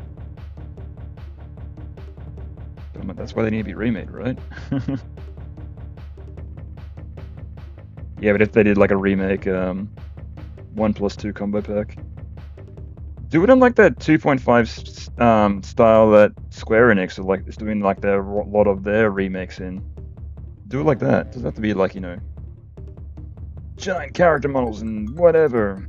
Do it like how they made Octopath Traveler or all their Dragon Quest remakes. Do it like that. It's fine.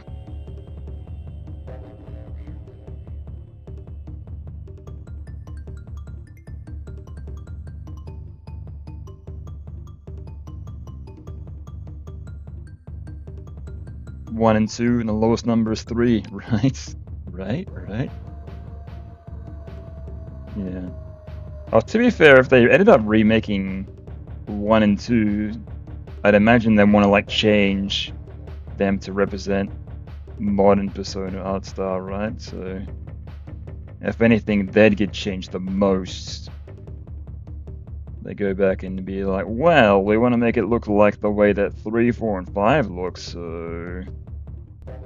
And would you really want that? That's the question. Yeah, if anything you should do is get a re-release then. Just get a re-release combo pack. But isn't Persona 1 supposed to be very difficult? By comparison? I don't know. It's like a lot of like older RPGs are notoriously difficult. Very well known to be difficult. So you want to play the very first Earthbound? Mother 1? Good fucking luck. You get attacked by a lamp and you die. And then you stop playing forever, like I did. I think that's like my whole entire Mother Zero experience. You run to the first enemy in the game. You're dead. Oh, okay. Never playing this again. But that's how it was back in the day. Shit was hard and Japan loved it. I think Persona 1 has a random mechanics like Mother 1.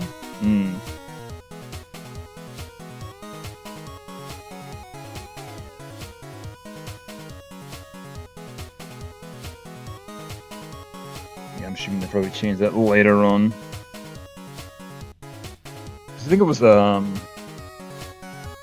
also Final Fantasy had random mechanics until 11. Yeah, because 10 had them, right? Yeah. Or was it 12? No. Yeah, 12. God. I keep on like forgetting like which one's the online one and which one's not with 11 and 12.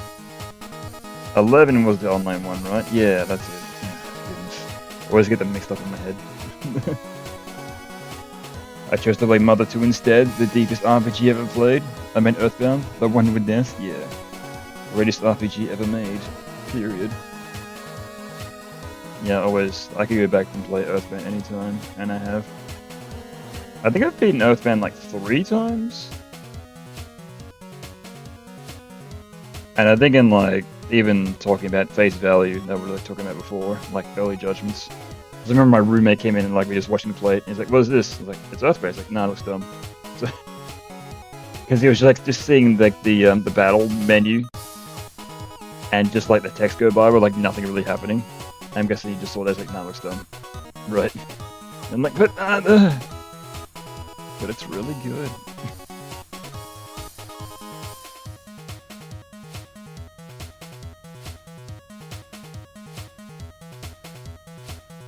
Yeah, I wonder if that's why they made that change in Mother 3, where like they have like the characters pop up, make it a bit more visually interesting. At the same time, it's a bit easier to tell who's attacking that way and whatnot. But also they made the what is it, the beat system as well.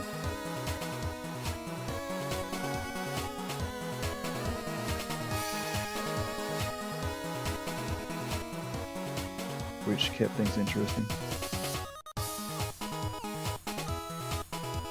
And I think even with Oddity, that like Earthbound fan game, that was supposed to be Mother 4, but they changed the name. Obviously, so then they get sued. Yeah, even they added like a weakness system, much like Persona and SMT, so that's cool. That'll be interesting when that comes out in like 6 years, right? I think it was they had like a release date for that like ages ago, and no, it didn't make that release date, so it's like a purely fan-made project. And again, this also, we were just talking about before, it's like when you're making something, it's like you think about the end product, you're like, that'll be real cool, but like getting there, that's the hard part. Right?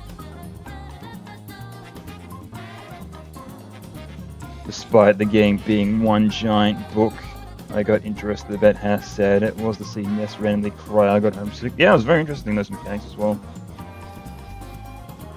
I think it was I didn't actually really understand it like the first time I played through. Gonna be like, oh, you gotta call your mom. Oh, I see.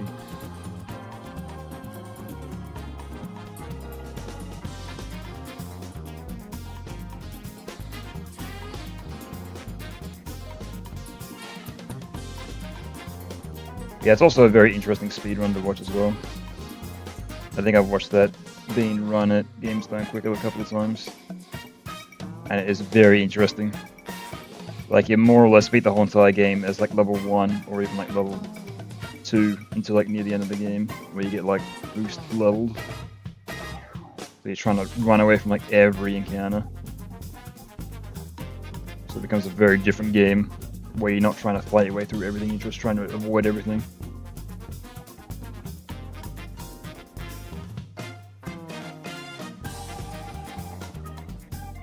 Also, what's this from? Oh god, get rid of this pinball crap. Bloody hell. That was from Sonic Adventure. Like, every single time I like bring up my browser that has that image search up, I didn't close the tab. I just get hit by those heads every time. It's like, get rid of this stuff off my screen. Ugh. I don't want to look at this anymore.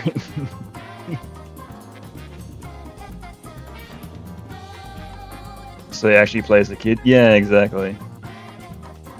And also, I found it very interesting how it was like an RPG set in like modern times, or modern times at the time, the 90s. But like every other RPG was like, you know, some crazy science fiction world, or medieval times. The first RPG to be like, what if it was like set in like the modern day?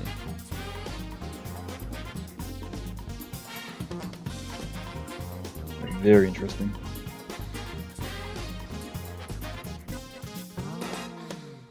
Every other RPG was like some fantastical world, but it's like, what happened if it just happened in today's land? Oh, to be fair, it is very fantastical, but still, but it does have like a very grounded tone to it. I don't want to see the pinball thing easily as a jump scare. Right, I won't bring it up again. I close the tab, it's gone forever. To be fair, the image is still in OBS, so I could literally just bring it up at any time, like right now, but... Let me just get rid of it. Hang on, I'll change the image to something else, so it will never happen. What else we got? What's sitting on my desktop?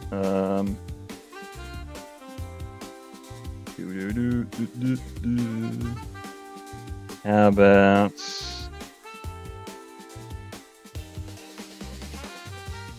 There we go, how about that?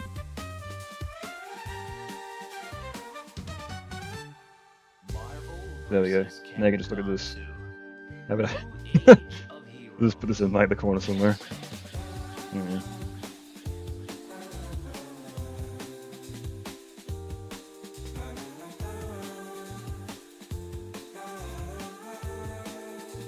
I think it was what was it? There was like some stream that I was watching where they had this like a tiny thing in the corner, and it was like so small you wouldn't really notice it until you looked at it. So every now and then the chat was like, "What the hell's that?"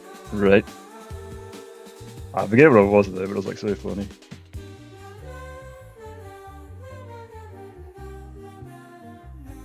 Oh, and as well, does remind me of another stream that I was watching. They had like a transparent image on screen, but it was like literally a drawing where they'd taken the drawing and made the whole entire outside of the drawing transparent. It made it full screen on the screen, so you wouldn't see it at all times, but every now and then you notice it and just like laugh your ass off.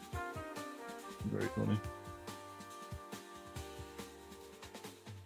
Because like I was playing it on like a very dark game, so the black would like very much go into the black, or like become very transparent with the other blackness. So yes.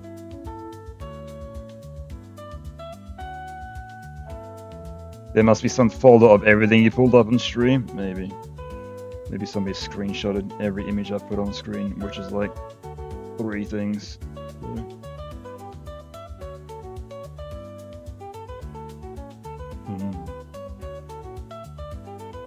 I could also do that. Just like bring up a folder of like random images and just like have that in rotation. Just like put it in the corner. Just leave it do its thing. That sounds a bit crazy. Because I know some people do that with like Be Right Back screens. They have like some images that just like rotate. Because like there's one guy that I follow that does that. Yeah, it's just like a folder like full of fan art. And he just uses that for his Be Right Back screen. So it's just like a like a static like nothing. So.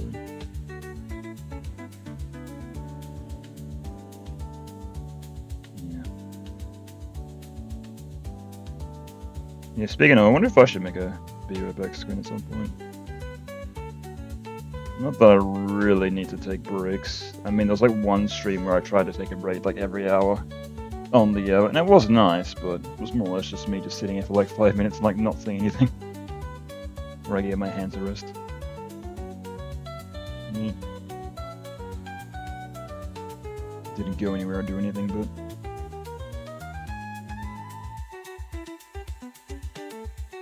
I remember just like wrote BRB on the screen in giant letters, so... That was your clue. That was like good enough.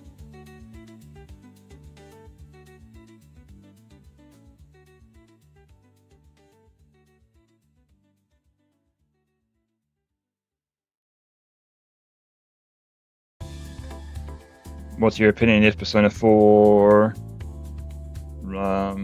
remake expands the plot from inserting Akira or Arika from Persona 4 anime and Nami in Persona 4 dancing as social links, or even prolong the game by making us play Persona 4 arena plot and making us fight Labrys? Oh, that'd be fine, but considering how lacking in content Persona 3 Reload was, I wouldn't say get your hopes up. Though I think it's like every iteration of Persona 4 has had some more side characters get some more light, so maybe. Because wasn't it in the initial game you only heard Avarika, right? Or Akira, or however you say her name. And in the anime, she actually got shown, so...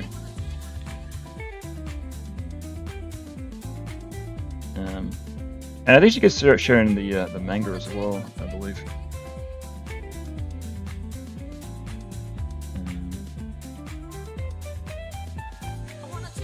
So yeah, you never know. Could happen, but at the same time, everyone's like, "Oh, they could, the sky's the limit. They could do whatever.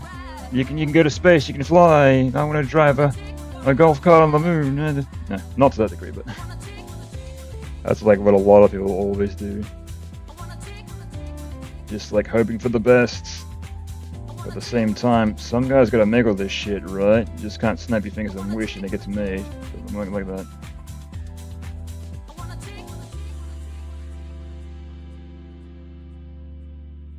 Cool gems, yeah, you know it. I think this is this is Marvel vs. Capcom 2.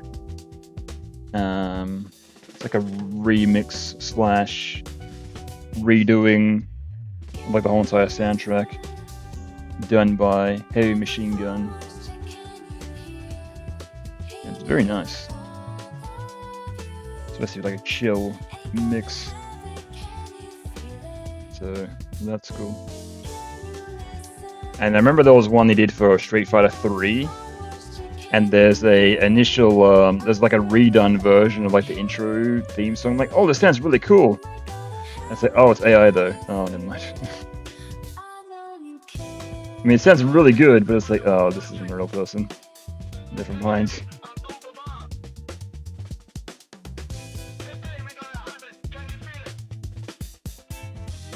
And with this guy's upload rate, I'm not sure if like all this is like somebody making all this or if it's AI or whatnot, but because let me see here. This guy's made a new video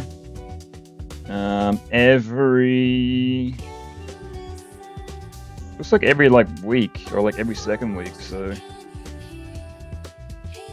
yeah, I would assume like not a lot of this is done as a human. So probably some assistance, but who knows. Still haven't touched that Marvel vs. Capcom collection yet. I toyed around with it a little bit, and it works great. I think the most hilarious thing is like watching all the Justin Wong videos where he's like, he's like just shitting on everyone. Everyone's like, they're gonna refund the game, right? Oh, it's so funny.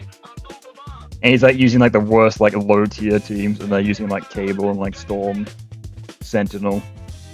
But they're using like A+ tier teams. He's like absolutely destroying them. Oh, so funny.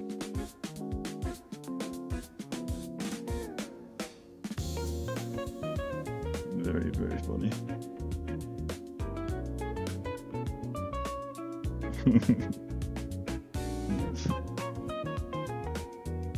Yeah, I believe like all the highlights are on like his main YouTube channel, so I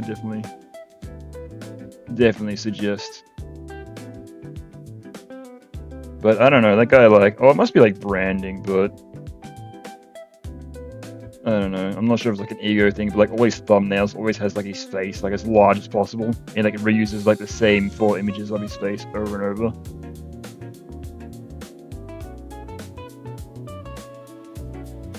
And I'm like, okay. I guess the brand is you, so yes. But at the same time, I don't know, I'd do like a different face every time. Because like you can tell, like if you go through his YouTube page, he like uses like the same like 4 reaction images in his thumbnails like every single time.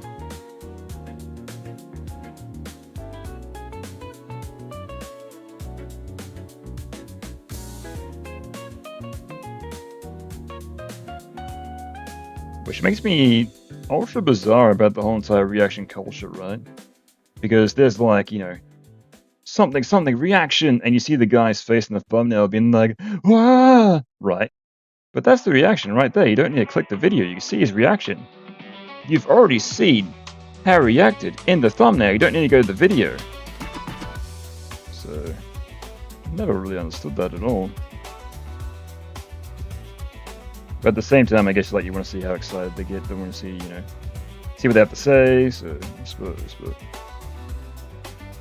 it's very unintuitive having a thumbnail that shows your reaction in a reaction video. But you're already spoiled it, my guy. Right. Mm-hmm.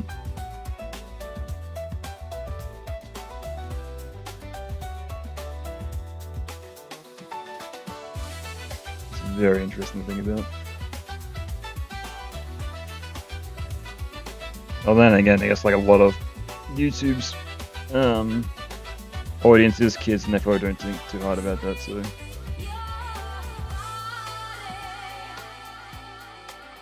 also that.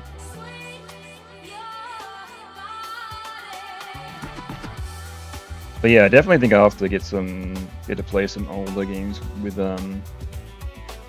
Nick when he comes around, because he's like, oh, I should come around and we should stream and get some games together again. So I reckon we should do that, because I'm pretty sure I do own it. Because I own that, but I don't own the SNK collection, right? Yeah, that's the one I don't own. Or what is it? The Fighting Collection 2, which has the SNK games, right? Yeah, that's the one I don't own. The only reaction videos I remember clicking on was ones where their mouths don't make an oval shape. Right, exactly. Though, I guess that's also a case of, this is how they're doing it, this is how the popular people are doing it, so I'm gonna do the same. Right. And that's been a thing since a lot of people have been doing since the fucking dawn of time. Copycats. Can't think for themselves. Ugh. They're doing it, and Max works, so I'm gonna do the same. Fighting Collection 2? Yeah, I thought so. Haven't installed it. Yeah, or then at the same time, you gotta get on it right away if you have any intention to play it online, because you know what's gonna happen. It's gonna come out, the casual audience is gonna play it. The people with your skill level, and they're gonna play it for, let's say, 2 weeks. But once those 2 weeks are up, the only people that are going to be left that are going to be playing it are the hardcore fans, and those are the people you don't want to play with. So if you're going to try to play it online in this day and age, it's probably far too late. So, but hey, you could stream it and be like, let's get destroyed on, you know, SNK2 or whatever. So just go in purely with the intent that, hey, I'm not gonna win. So, right. I'm telling you, just copying mummies in their graves, right? They buried their mummies like this, so we're gonna do the same.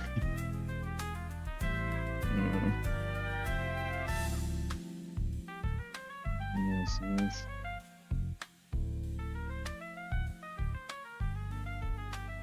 It just takes one person with a really good idea, and then 20 other people go, I could do that, and then they copy. Or, I don't know. Well, everyone's always inspired by something, so it's very, very rare that there's a purely original idea. In most cases, it's always something's always inspired by something else, no matter how niche or little it may be. Like even Star Wars, one of the greatest and most profitable franchises of all time, was inspired by old samurai movies. And even you see the artwork that C-3PO was inspired by, it's like that looks pretty much one for one. So stuff like that. So.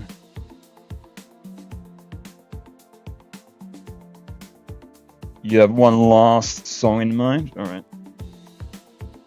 Let's hit it. What do we got?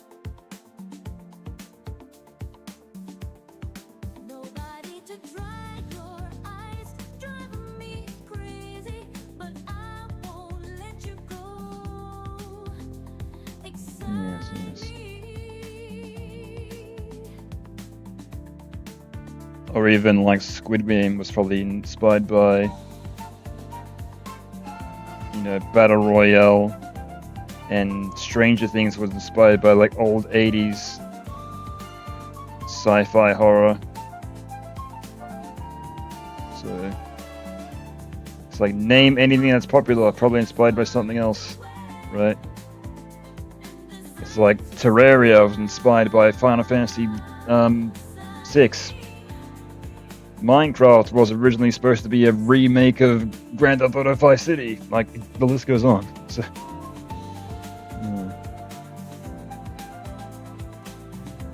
Insert one more Easter egg in this new animation. Love that you do that. Maybe even when you make Persona 5 character appears for giggles. Right. Well, the initial idea is that I wanted to make all the Persona 5 characters appear, but as kids. Like the guy that goes, "Mom, I'm hungry." That was supposed to be the protagonist from Persona 5, but I didn't end up running with that idea, so that was the initial idea that I had, but then kind of dropped off. So Tempest Zone, good future. Ah, it's from Sonic CD as well. Okay, what do we got? Let's have a listen. Oh yeah.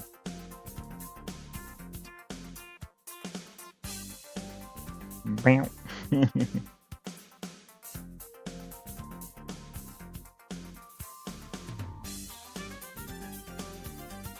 Yeah, not bad. Or I'll let it, sure. I'll let it for now. Right, I'll let it play it all the way through. Oh, this is one day? That's what I meant to say. Yeah, I'll let it play all the way through and then I'll go back to the other playlist.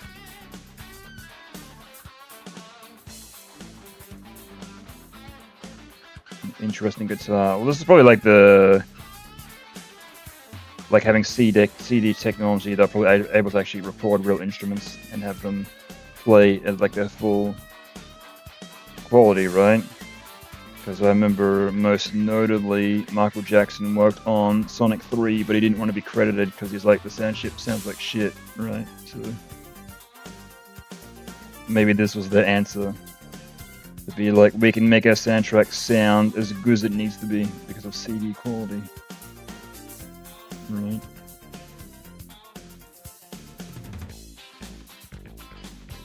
But yeah, I think it was that idea. I want to make the Persona 5 characters kids and then hide all the Persona 3 characters somewhere. That's why Yukari appears in the first part for like a split second. Like hidden off screen for a moment. But yeah, that's two ideas that kind of dropped off, so. Though one of my background artists, he did hide something of Makoto in one of the backgrounds. Or I think the last part, yeah. So it's somewhere in there. You just gotta find it. Where is it? I'm not telling. I know where it is, but I'm not gonna tell you. It's called an Easter egg for a reason. You gotta hunt it down.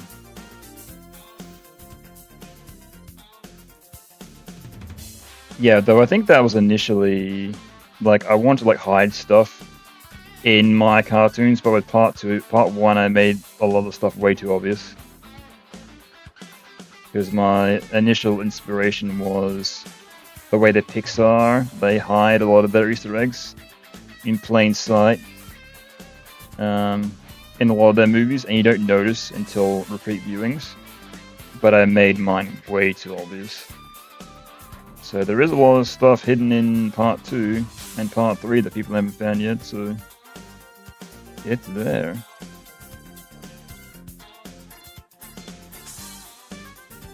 You just gotta find it.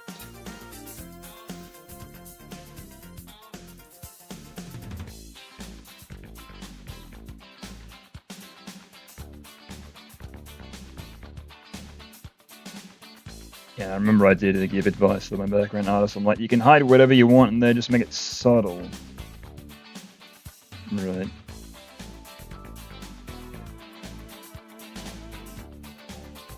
Because I think like he just started like drawing like random stuff in the background and making it like really obvious, like making it really distracting. And I'm like, can you try it again, but just like make it like really hidden. So, like, oh, okay, I get it. Got it.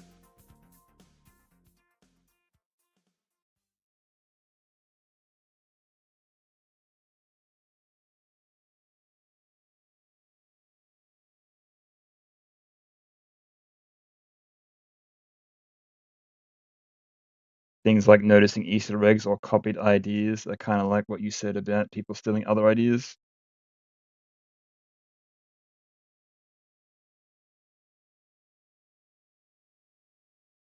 Things not like noticing Easter eggs. Oh, yeah. Well, I guess like a lot of people do try to steal or like try to get away with things and just, you know, try to, you know, pan it off as their own. Be like, I'll get away with it if nobody notices, right? But in most cases, people usually notice, right? Hmm. Games like TF2 or Garry's Mod that weren't meant to be games were made successful once they were made more like coincidences. Hmm. I suppose so. Also, where's this? Oh yeah, I forgot something to play this. Doi. I was like waiting for like the next song to play. I'm like, why is it not playing? I forgot.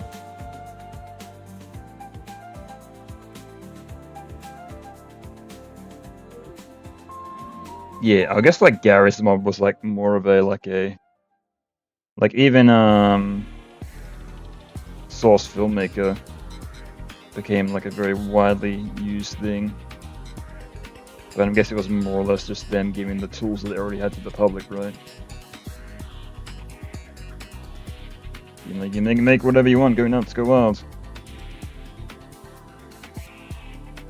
I can see them as kids, but maybe they can appear as they should since Persona Q2 exists.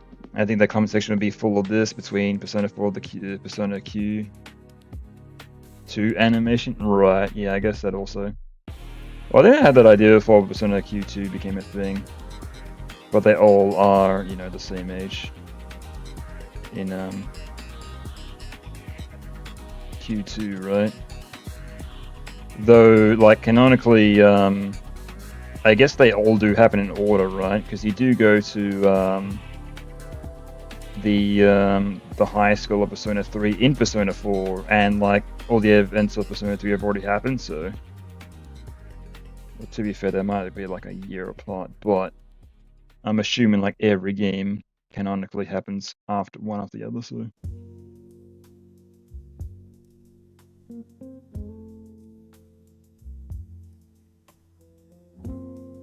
might have to check the year. Does Persona 5 and Persona 4 have a calendar? I noticed there's a calendar, but is there a year? Or is it just like winter? Or like the first? Or probably not to date the game, but I guess like in Persona 4 they do use flip phones, so oops. Kinda already dated the game. Where in Persona 5 they use smartphones, so funny how Persona 4 anime was in success, yet copy from the anime. Golden was much worse from people who watched both. Yeah, I did hear that. I heard that Golden was a step down. I didn't watch Golden personally, but yeah, and apparently the Persona 5 anime wasn't great either. From what I heard, so yeah, very odd. Though then again, I guess it could be like the studio that made it and who directed it, and because like usually if you give your property to like another company, it's be like, make it, here's money, right? Usually not really in control of that kind of thing, so much like how, you know, One Punch Man season 1, oh amazing, 10 out of 10. Season 2, what happens, right? Although I haven't seen season 2 personally, but I heard that's apparently the case. It's because another animation studio took over, and then Yeah, it didn't quite reach the same mark.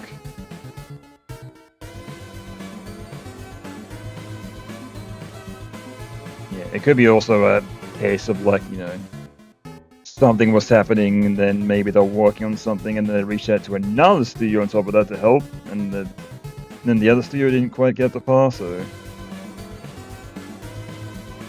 happens all the time in the industry. Or like you get other outside help in case you're like, you know, hitting a wall or a deadline or something. And they'll get the work done, but hey, you only get them so much time. They do so much, right?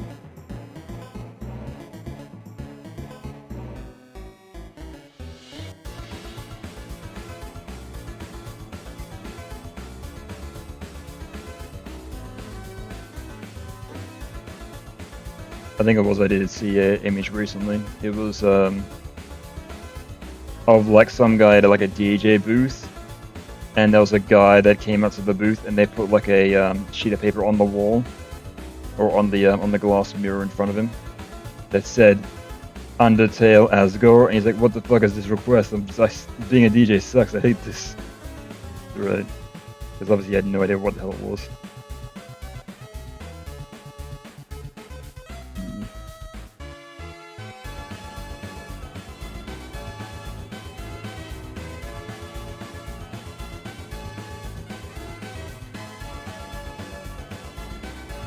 People say they want the female version of Yu Murakami, like Karatoni from Persona 3 Portable. I doubt they can do it. Could you imagine he plays the female in Romance Yosuke or Kanji? Ugh. Yeah, I'd imagine that'd be... Oh, to be fair, I reckon a lot of people would be for it. Well, not really, like, you know, just plays like a female version. Be like it plays like a different character, but like as a female protagonist, much like you would with Persona 3 to Persona, like Persona 3 with like the male and female version, just like a brand new female character. Right. But I'd imagine that it'd also be more work. So I'd imagine Atlus would give that a hard no.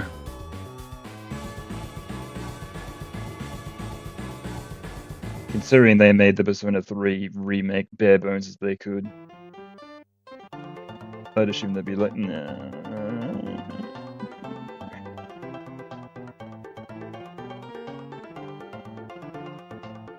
When I thought I was hearing best girl wasn't enough. It's a new girl! It's a new girl! Like whenever everyone thought Marie was gonna be new best girl when they saw her design. And it's like, yeah, maybe not.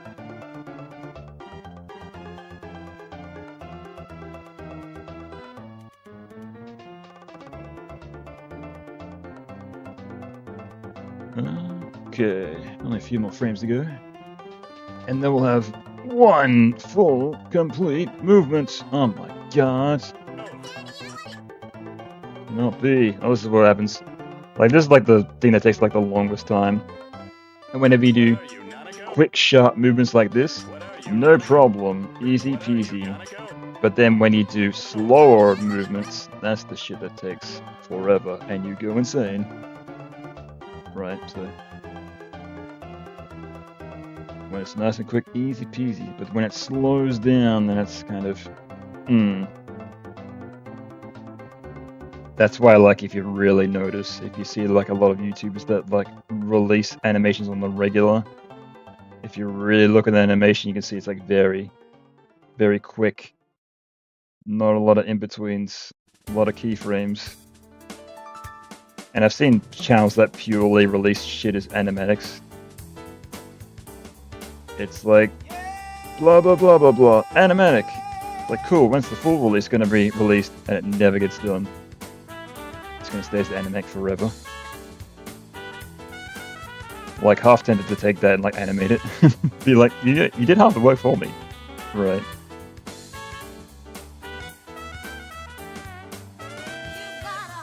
I just took your animatic and animated it. Right. Wouldn't be any much difference to what I'm doing. Oh, to be fair, I am kind of rebuilding this from the ground up.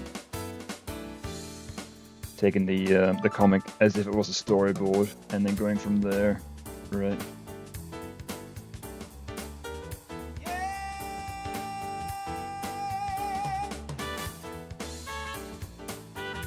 So I'm adding my own spin on it. Not like, you know, I'm not ripping off entirely. I mean, I'm a little bit. You know. I mean, literally, the person who did the dub kind of, in that regard, ripped off the original comic, and they ripped off the game. So, who's really to blame? It's a rip-off of a rip-off of a rip-off of a rip-off.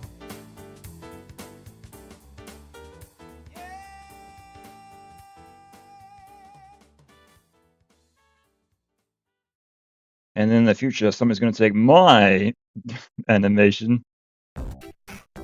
and then be like, Persona 4 animated, reanimated. Right. Oh lord. Though, to be fair, I've had actually somebody ask me if they can do a reanimation of the first part. I'm like, yeah man, go for it. So,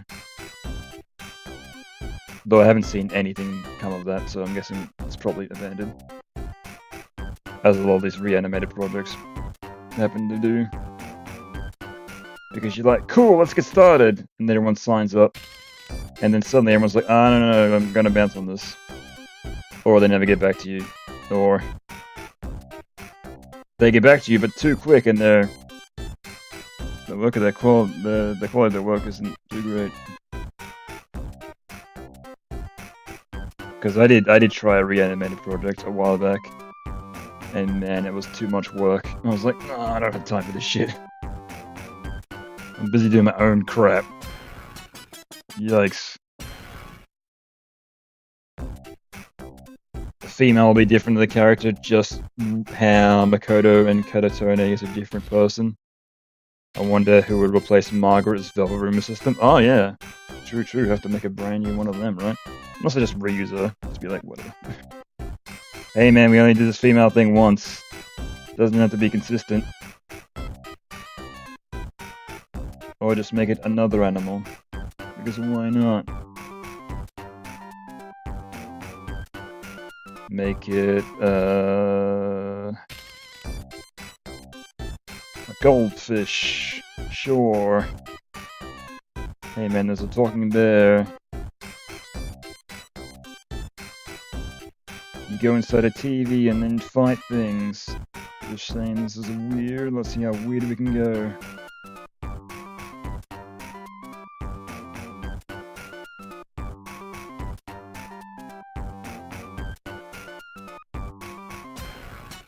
I mean, I'm guessing that's like why, like, One Persona also attracts a lot of people. It's very strange and very different. Especially like to any other RPG as well. But like a lot of RPGs are like medieval, swords, dragon, level up, stat go up, point go up, number go up. Where in this it's very different. And also does like feel like very good to play as well. That's probably why Expedition 33 has become so popular as well. Because it's taken a lot of influence from Persona, but at the same time it's making it very different. And apparently that is also very nice to play, so I have not played it personally, but actually how expensive is that? Because how long is that? I saw that somebody recently played that for like a games marathon they were doing, and they got through it pretty fast, so... Makes me wonder. Hang on, let me see... Expedition... Clear Obscure, whatever. How long to beat? 28 hours? Oh, it's actually short! For an RPG, that is short. Crazy.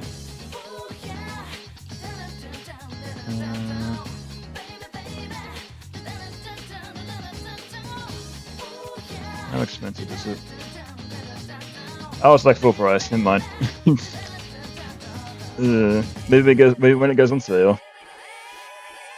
Yeah, I don't know about that. I mean, I've already got other RPGs that I want to play through, and they are much cheaper. So. Because I want to play through all the old Square RPGs, or at least all the old Final Fantasies I haven't beaten. Because I recently beat Final Fantasy VII for the first time. I was like, oh, so good. So I want to give 8 and 6 a go eventually, and those are far more cheaper. So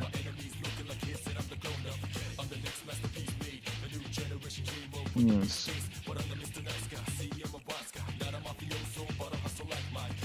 Yeah, after 7, it makes me very interesting to see 8, to see what they did, because apparently, like, 8 is widely regarded to be not the greatest, but a lot of people still love it, so I am quite interested to see.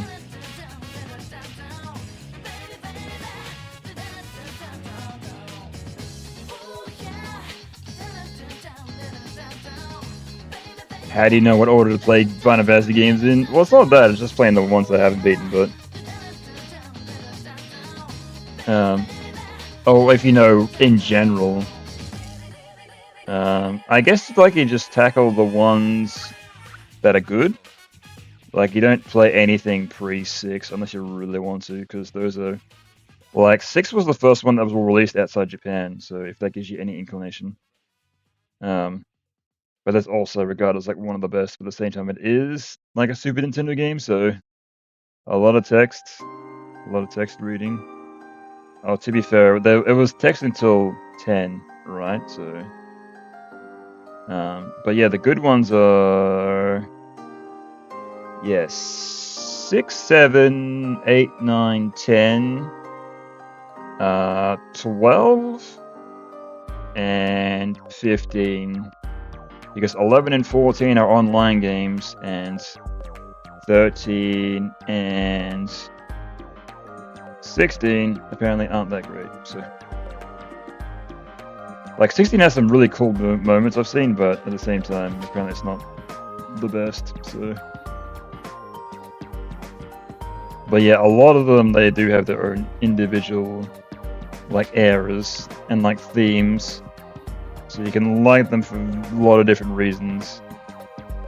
Because 6 was the last of the 2D era. And 7, 8, 9 is like the PlayStation 1 era. And then 10 and 12 is the PS2 era. And then 15's the PS4 era. And you don't want to touch 13 by any means necessary. Like, even I got it super cheap on PC, just to check it out via interest, because I've heard it is walking down a corridor for like 10 hours, and I'm like, yeah, that's exactly what it is. So, yeah, apparently like the development cycle for that game wasn't like, I've heard like stories that like they lost a bunch of assets and they had to just release the game anyway or something, but I don't know. I'd definitely love to see a like behind the scenes documentary like what the hell happened with that game, so because the end result isn't great. Persona 4 remake, I hope you can free roam in Tatsumi Port instead of just doing cutscene like in Golden version. I want to visit Cease Dawn after the event of Persona 3. Oh yeah, just like roam around Persona 3. Well, they have the assets there, so I wouldn't see why not. Would make sense. I mean, they already made it, so... Jeez. I mean, I'm guessing it would be pretty much the same, or maybe they might just like spice it up a bit, being like, it's in the future now. Right. Yeah, but that's going to be like the most interesting thing. The ability to like just freely walk around. I mean, you could do that in the original, but do it in a more free capacity. And as well, if that gets released before this dub is done, that'll give me an opportunity to get more, get some more bits and pieces for backgrounds. Because for the most part, I just like use screenshots for the game, and I send them to my background artist and be like, here you go, right? Because I draw a lot of the like the rough backgrounds, and then I send the references and the loose drawings to the background artist, and he fills in the rest. But if that's like more rev material, that'd be great. So.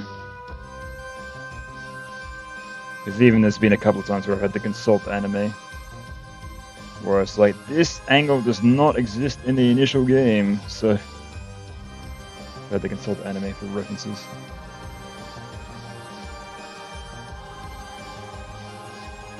A lot of the scenes are very locked off. You only see so much.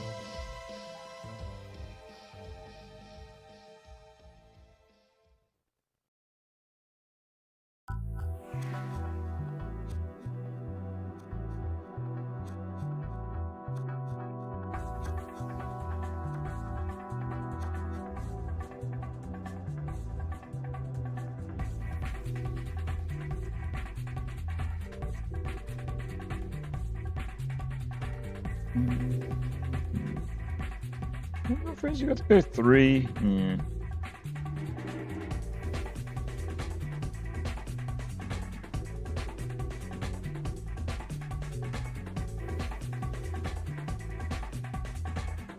Just wondering if I should like draw like one more frame and then leave it there.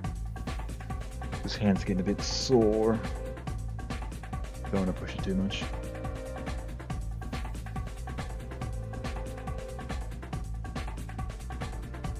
I need to start doing my laundry before I forget.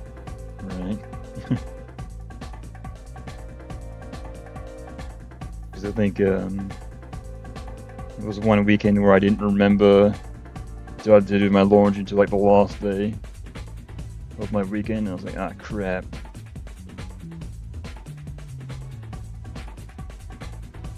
So you don't want to make that mistake again.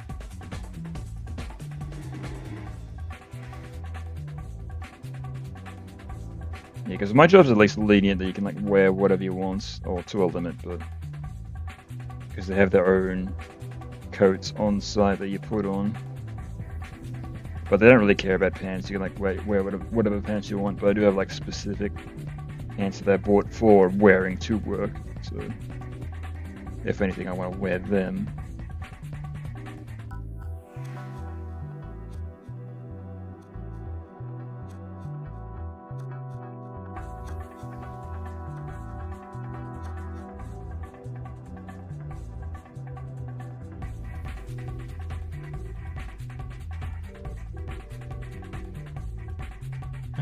Yeah, we'll do like one more. Sure. I'll change this color though, so it's not a little bit easier to see. A little bit easier to term the middleman, right? Do you think Persona 3 will come after Persona 4 Remake? Atlus really needs to stop milking Persona 5 content by release so many spin-offs. Well, to be fair, they did milk the hell out of Persona 4 forever. So, like, jeez, like, how long ago did they initially release Persona 4, and they're still technically milking it? So, goodness. But yeah, I reckon that might be their next big project, and they are probably working on it. I'm assuming. No doubt it's in its early stages, but they did, like, I think it was like at their 21st anniversary event, they did tease that they are working on it. And I think the color's gonna be, it's either gonna be white or green, because they obviously like have a main color for like every game. And I think I remember it being white. I might have gotten confused because I think I saw like a bunch of fan art or like concept fan art that were like green, so pretty sure it's supposed to be white.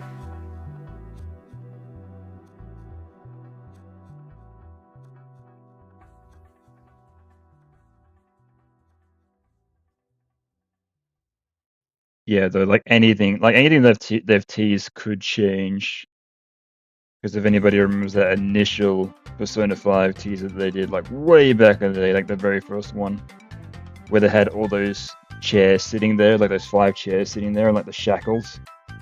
Like everyone was like, "What does it mean?" Right? And apparently, like that was a very early concept piece of art that they ended up abandoning anyway. So, but that was enough to stir up, like, "Whoa, what does it mean?" They did reuse the prison element for the for the Velvet Room, but they probably don't want to give too much away. Because, you know, we live in the era of the internet where anybody can speculate. At the same time, you want to build hype, but I don't know. Back in the day, I'm guessing like where Persona 4 was like a very niche thing. Like even I didn't hear of Persona 4 until like way after the fact. So, or like Persona, like SMT, or like any Atlus games, it's like way later. So, yeah. Persona 5 ran into Smash, so we know Atlus can use him until the world ends, I'm sure. Yeah, exactly, because we got that Tactics game that came out. And I'm sure they'll probably work on the next thing. Persona Racing all afternoon, do it. Come on, do it. I think that's the joke game. Because they did Dancing All Night. And that's like, well, yeah, you race all afternoon, then you dance all night, right? But that'd be great if they did a racing game.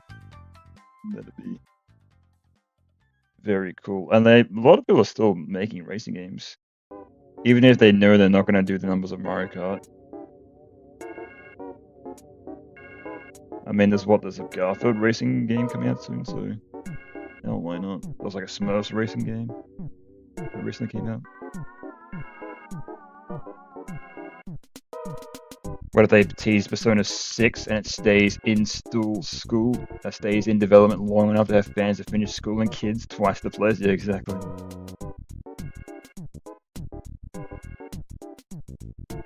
I wouldn't be surprised if that's a thing. Next generation. You gotta play it, it's so good. This is boring, nothing's happening, I'm just pressing X. No, stay with it. It's the best game you've ever played it. Now I play Fortnite. For the billionth time. I don't pretend to shoot a gun.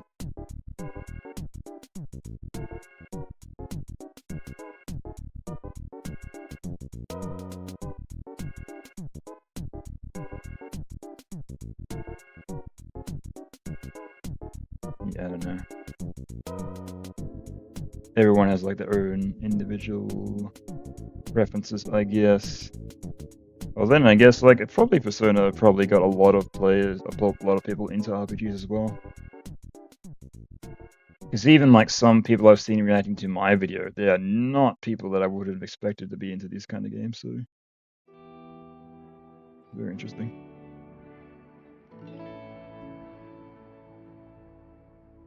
And I'm surprised that I've had like a few people react to my video, which is ironic because like a lot of the stuff happens like at breakneck speed. You don't have time to react and the next thing starts happening, right?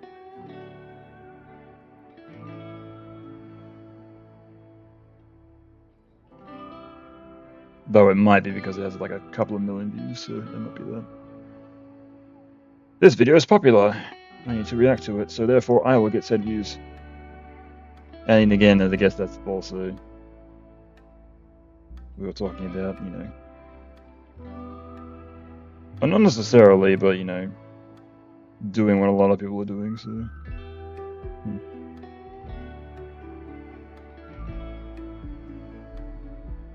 Yeah, it's hard to say. And again, I guess it's very interesting, especially with like any form of art, to find like the niche thing that you're good at. Because you do find that a lot of like you get inspired by something and you want to do kind of what they're doing, but at the same time it's very hard not to do exactly what they're doing. So you got to find your niche take on it, right? And that can take quite a while. Like even like when JonTron was very first starting out, he was like, don't anybody say AVGN riff off, because he was very inspired by him. So. Which I'm assuming like a lot of people were, but until they find his kind of like unique way of doing it, right?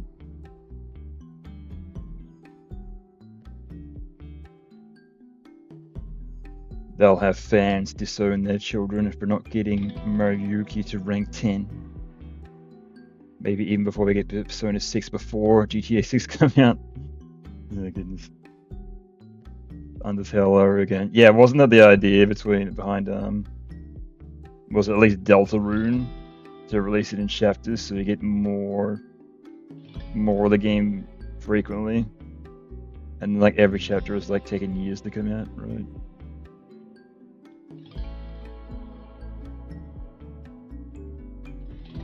But yeah, I think GTA 6 has a set date, doesn't it? I think it does. Yeah, I know at least it has a year. Oh no, it does have a set date, doesn't it? Yeah, because I remember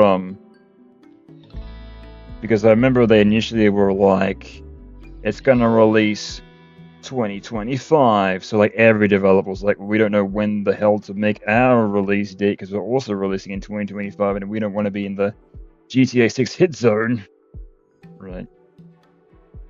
Because they'd know if they'd release their game anywhere near GTA 6, they'd obviously underperform because everyone would be playing GTA 6, right? But now, since they have a slot date, everyone can then slide around that and plan their release accordingly. Yeah. Because I remember it was Metal Gear Solid Delta and Death Stranding 2. Two of the biggest games that I was looking forward to coming out this year, and both of them were very hesitant to announce a release date because obviously they didn't want to release anything near GTA 6. And so I was like, come on, tell me when's it gonna come out?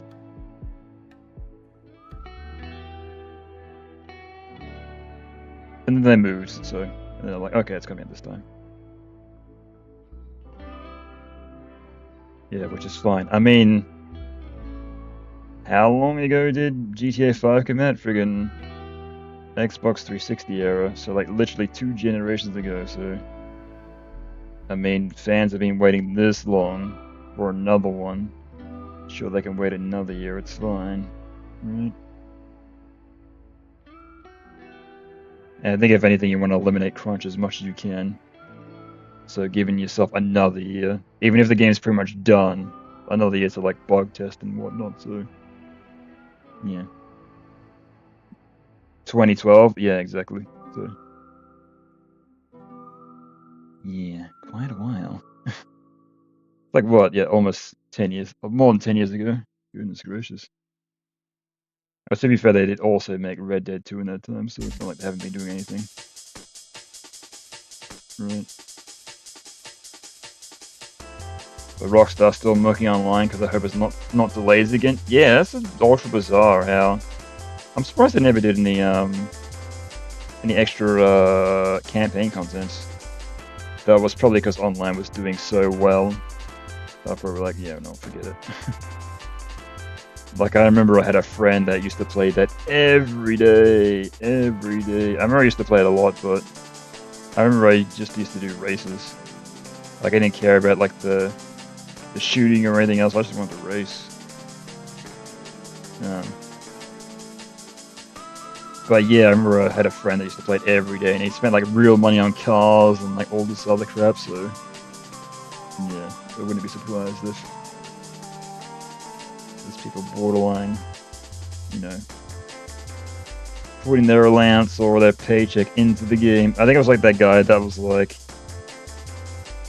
it was like his friend or like himself or something, but there's a video of some guy that spent like $36,000 in the most recent 2K basketball game. I was like, my goodness. So some people, they do spend that amount of money in these games. I mean, it might be just like, you know, $10 a pop or, you know, $2 a pop or whatever, but hey, man, it adds up.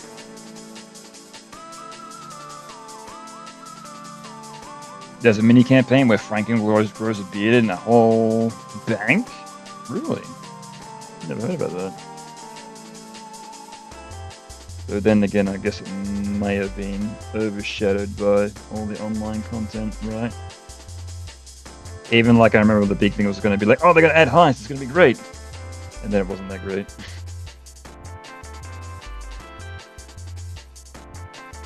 It was either like, you know, it was like what? It was like a 4-person like team, and if you didn't have a 4-person team, it wouldn't work. And if somebody dropped out mid heist, it'd just kick everyone out. So that was the most annoying thing. I was trying to like do the heist, and we weren't doing that great, but dying over and over again. But like, no, we can do it. And then just one person drops out and it kicks us all out. I'm like, no, I wanted to do it. Oh. Just keep on trying until you do it. You don't just fucking wuss out. Yeah. The Contract DLC, still the best update, came out 2 or 3 years ago. Yeah, it's probably after I stopped playing.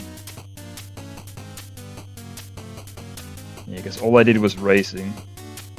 And even after a while, that got stale for me, so... Yeah. Like, I think, yeah, I didn't even play it on the PS5. I re-got on the PS4 to play it on there. Because I had the Xbox 360 version. And I played it until I campaign again, it was great, so... It was cool to do that, but... Yeah, didn't do much racing after the fact, so... Yeah.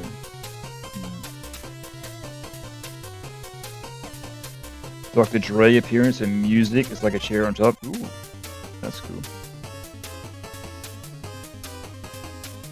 So it probably wouldn't be too hard to get these old rappers that are doing like nothing. Like even Snoop Dogg's borderline, like, you know, a cameo. Like that's pretty much his whole thing right now. You want to be in my thing? You gonna pay me? Yes. Hell yeah, I want to be in.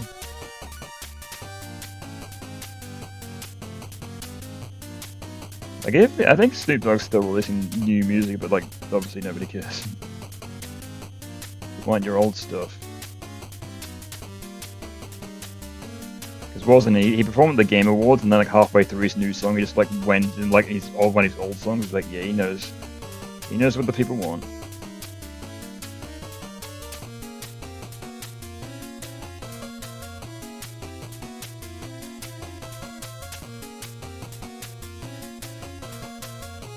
Young classics.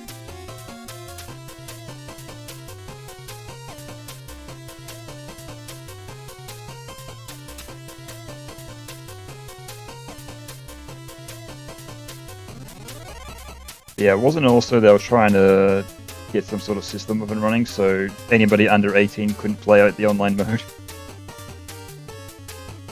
And I think somebody was saying like, well, there goes like 90% of your player base, right?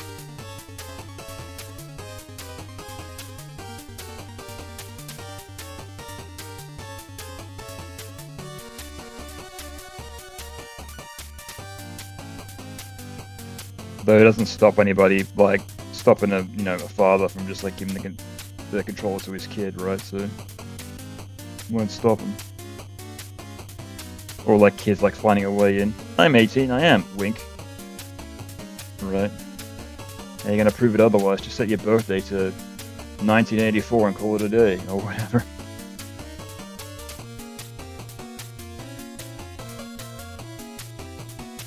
I'm not sure how they're really gonna stop them, but. Yeah, because I remember like that actually happened to me when I was playing online once. Heard like some kid on the mic playing and then heard his like dad in the background, so it'll happen. I make Ren Ayamama costuming Grand Theft Auto Online. Not perfect, but it'll do. Since both games about robbing something. Oh, there you go. Now we're thinking. Gonna do my Persona 5 online. Yes, close enough, right? First school outfit and Phantom Thieves outfit. Yeah, if you can make something close enough. Like, oh crap. I don't know what happened there. What happens?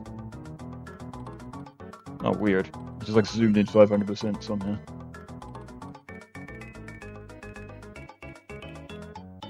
That's weird. But yeah, like I remember like making like a bunch of outfits in Grand Theft Auto 5, but I remember like you just buy like the most random, like dumb outfits. Because I remember like a lot of my friends were like, "Yeah, I look so cool. Yeah, look at me, I'm a badass." And there was me just being like wearing like a giant pizza shirt and like pants that were like made out of dolphins and dumb stuff like that. So, goodness. Good morning. Yo, what up, Miku? I'm about to end, but welcome.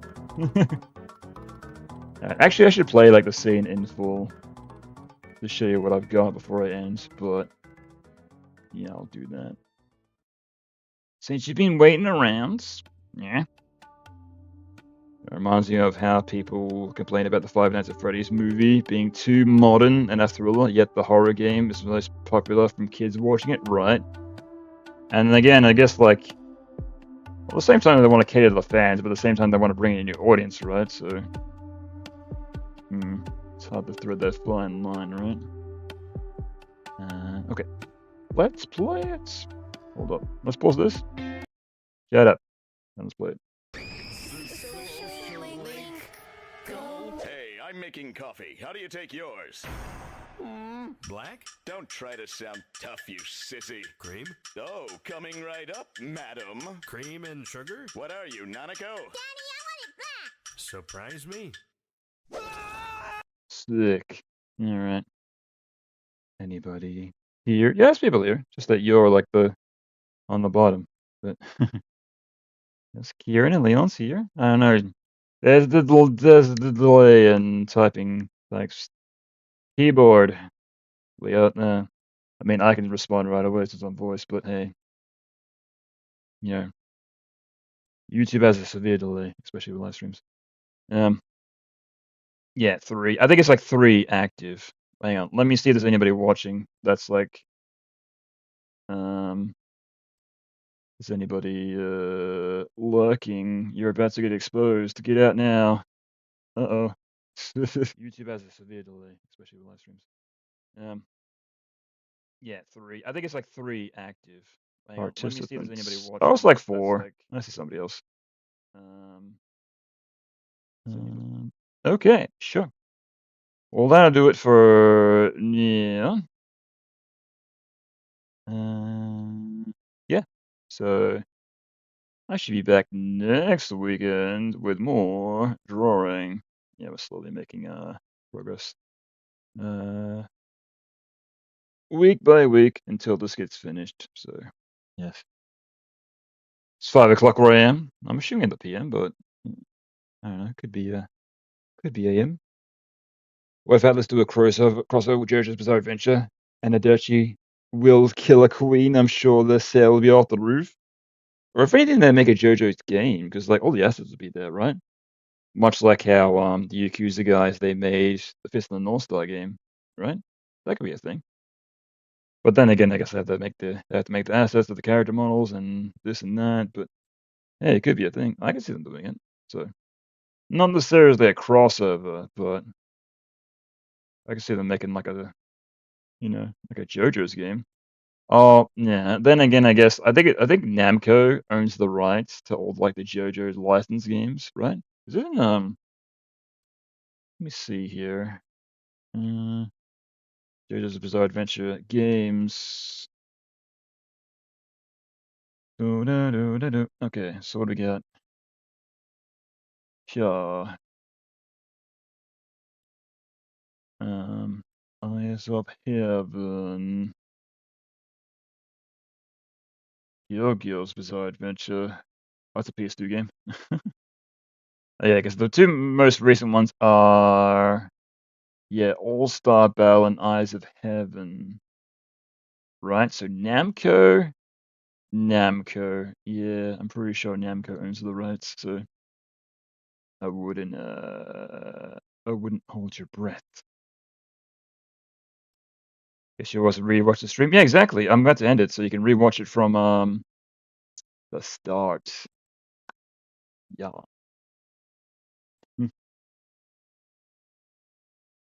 Only 2 games? Yeah. They did do oh, they got an arcade game coming out next year. No, 2019. What the hell? 2019? What the hell?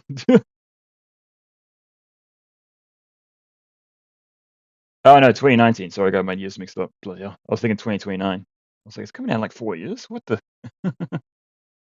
Yeah, but didn't they do a oh no, there was some sort of like what is it? There was something like JoJo's. Oh, it may have been cancelled actually. Or maybe it was a phone game. There was some sort of, yeah, it's this one. Diamond Records.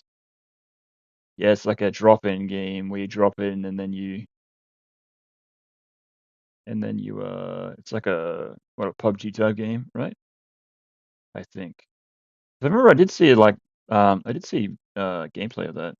Well, it may have been canceled, but either way. Whatever. All right. Rewatch from the start. You see any wacky Easter eggs you may have missed? Yeah, exactly. Like this one. Check it out. I'm gonna draw I'm gonna draw an arrow pointing this way, and now it's gone. Watch the whole entire video for that arrow. Whatever. This is a boss. Is this Miku person a bot? She's not responding to like what I'm saying. He's like, I'm bored, and then who? Whatever. Who the hell is this person? Say banana if you're real. Hmm? Hmm? Okay. But anyway, I'm gonna end. If you free some time. You didn't hear that? No, whatever. Whatever, I have to deal with you. So I'm gonna end the stream. Right? Right? I'll say apple. Alright, goodbye.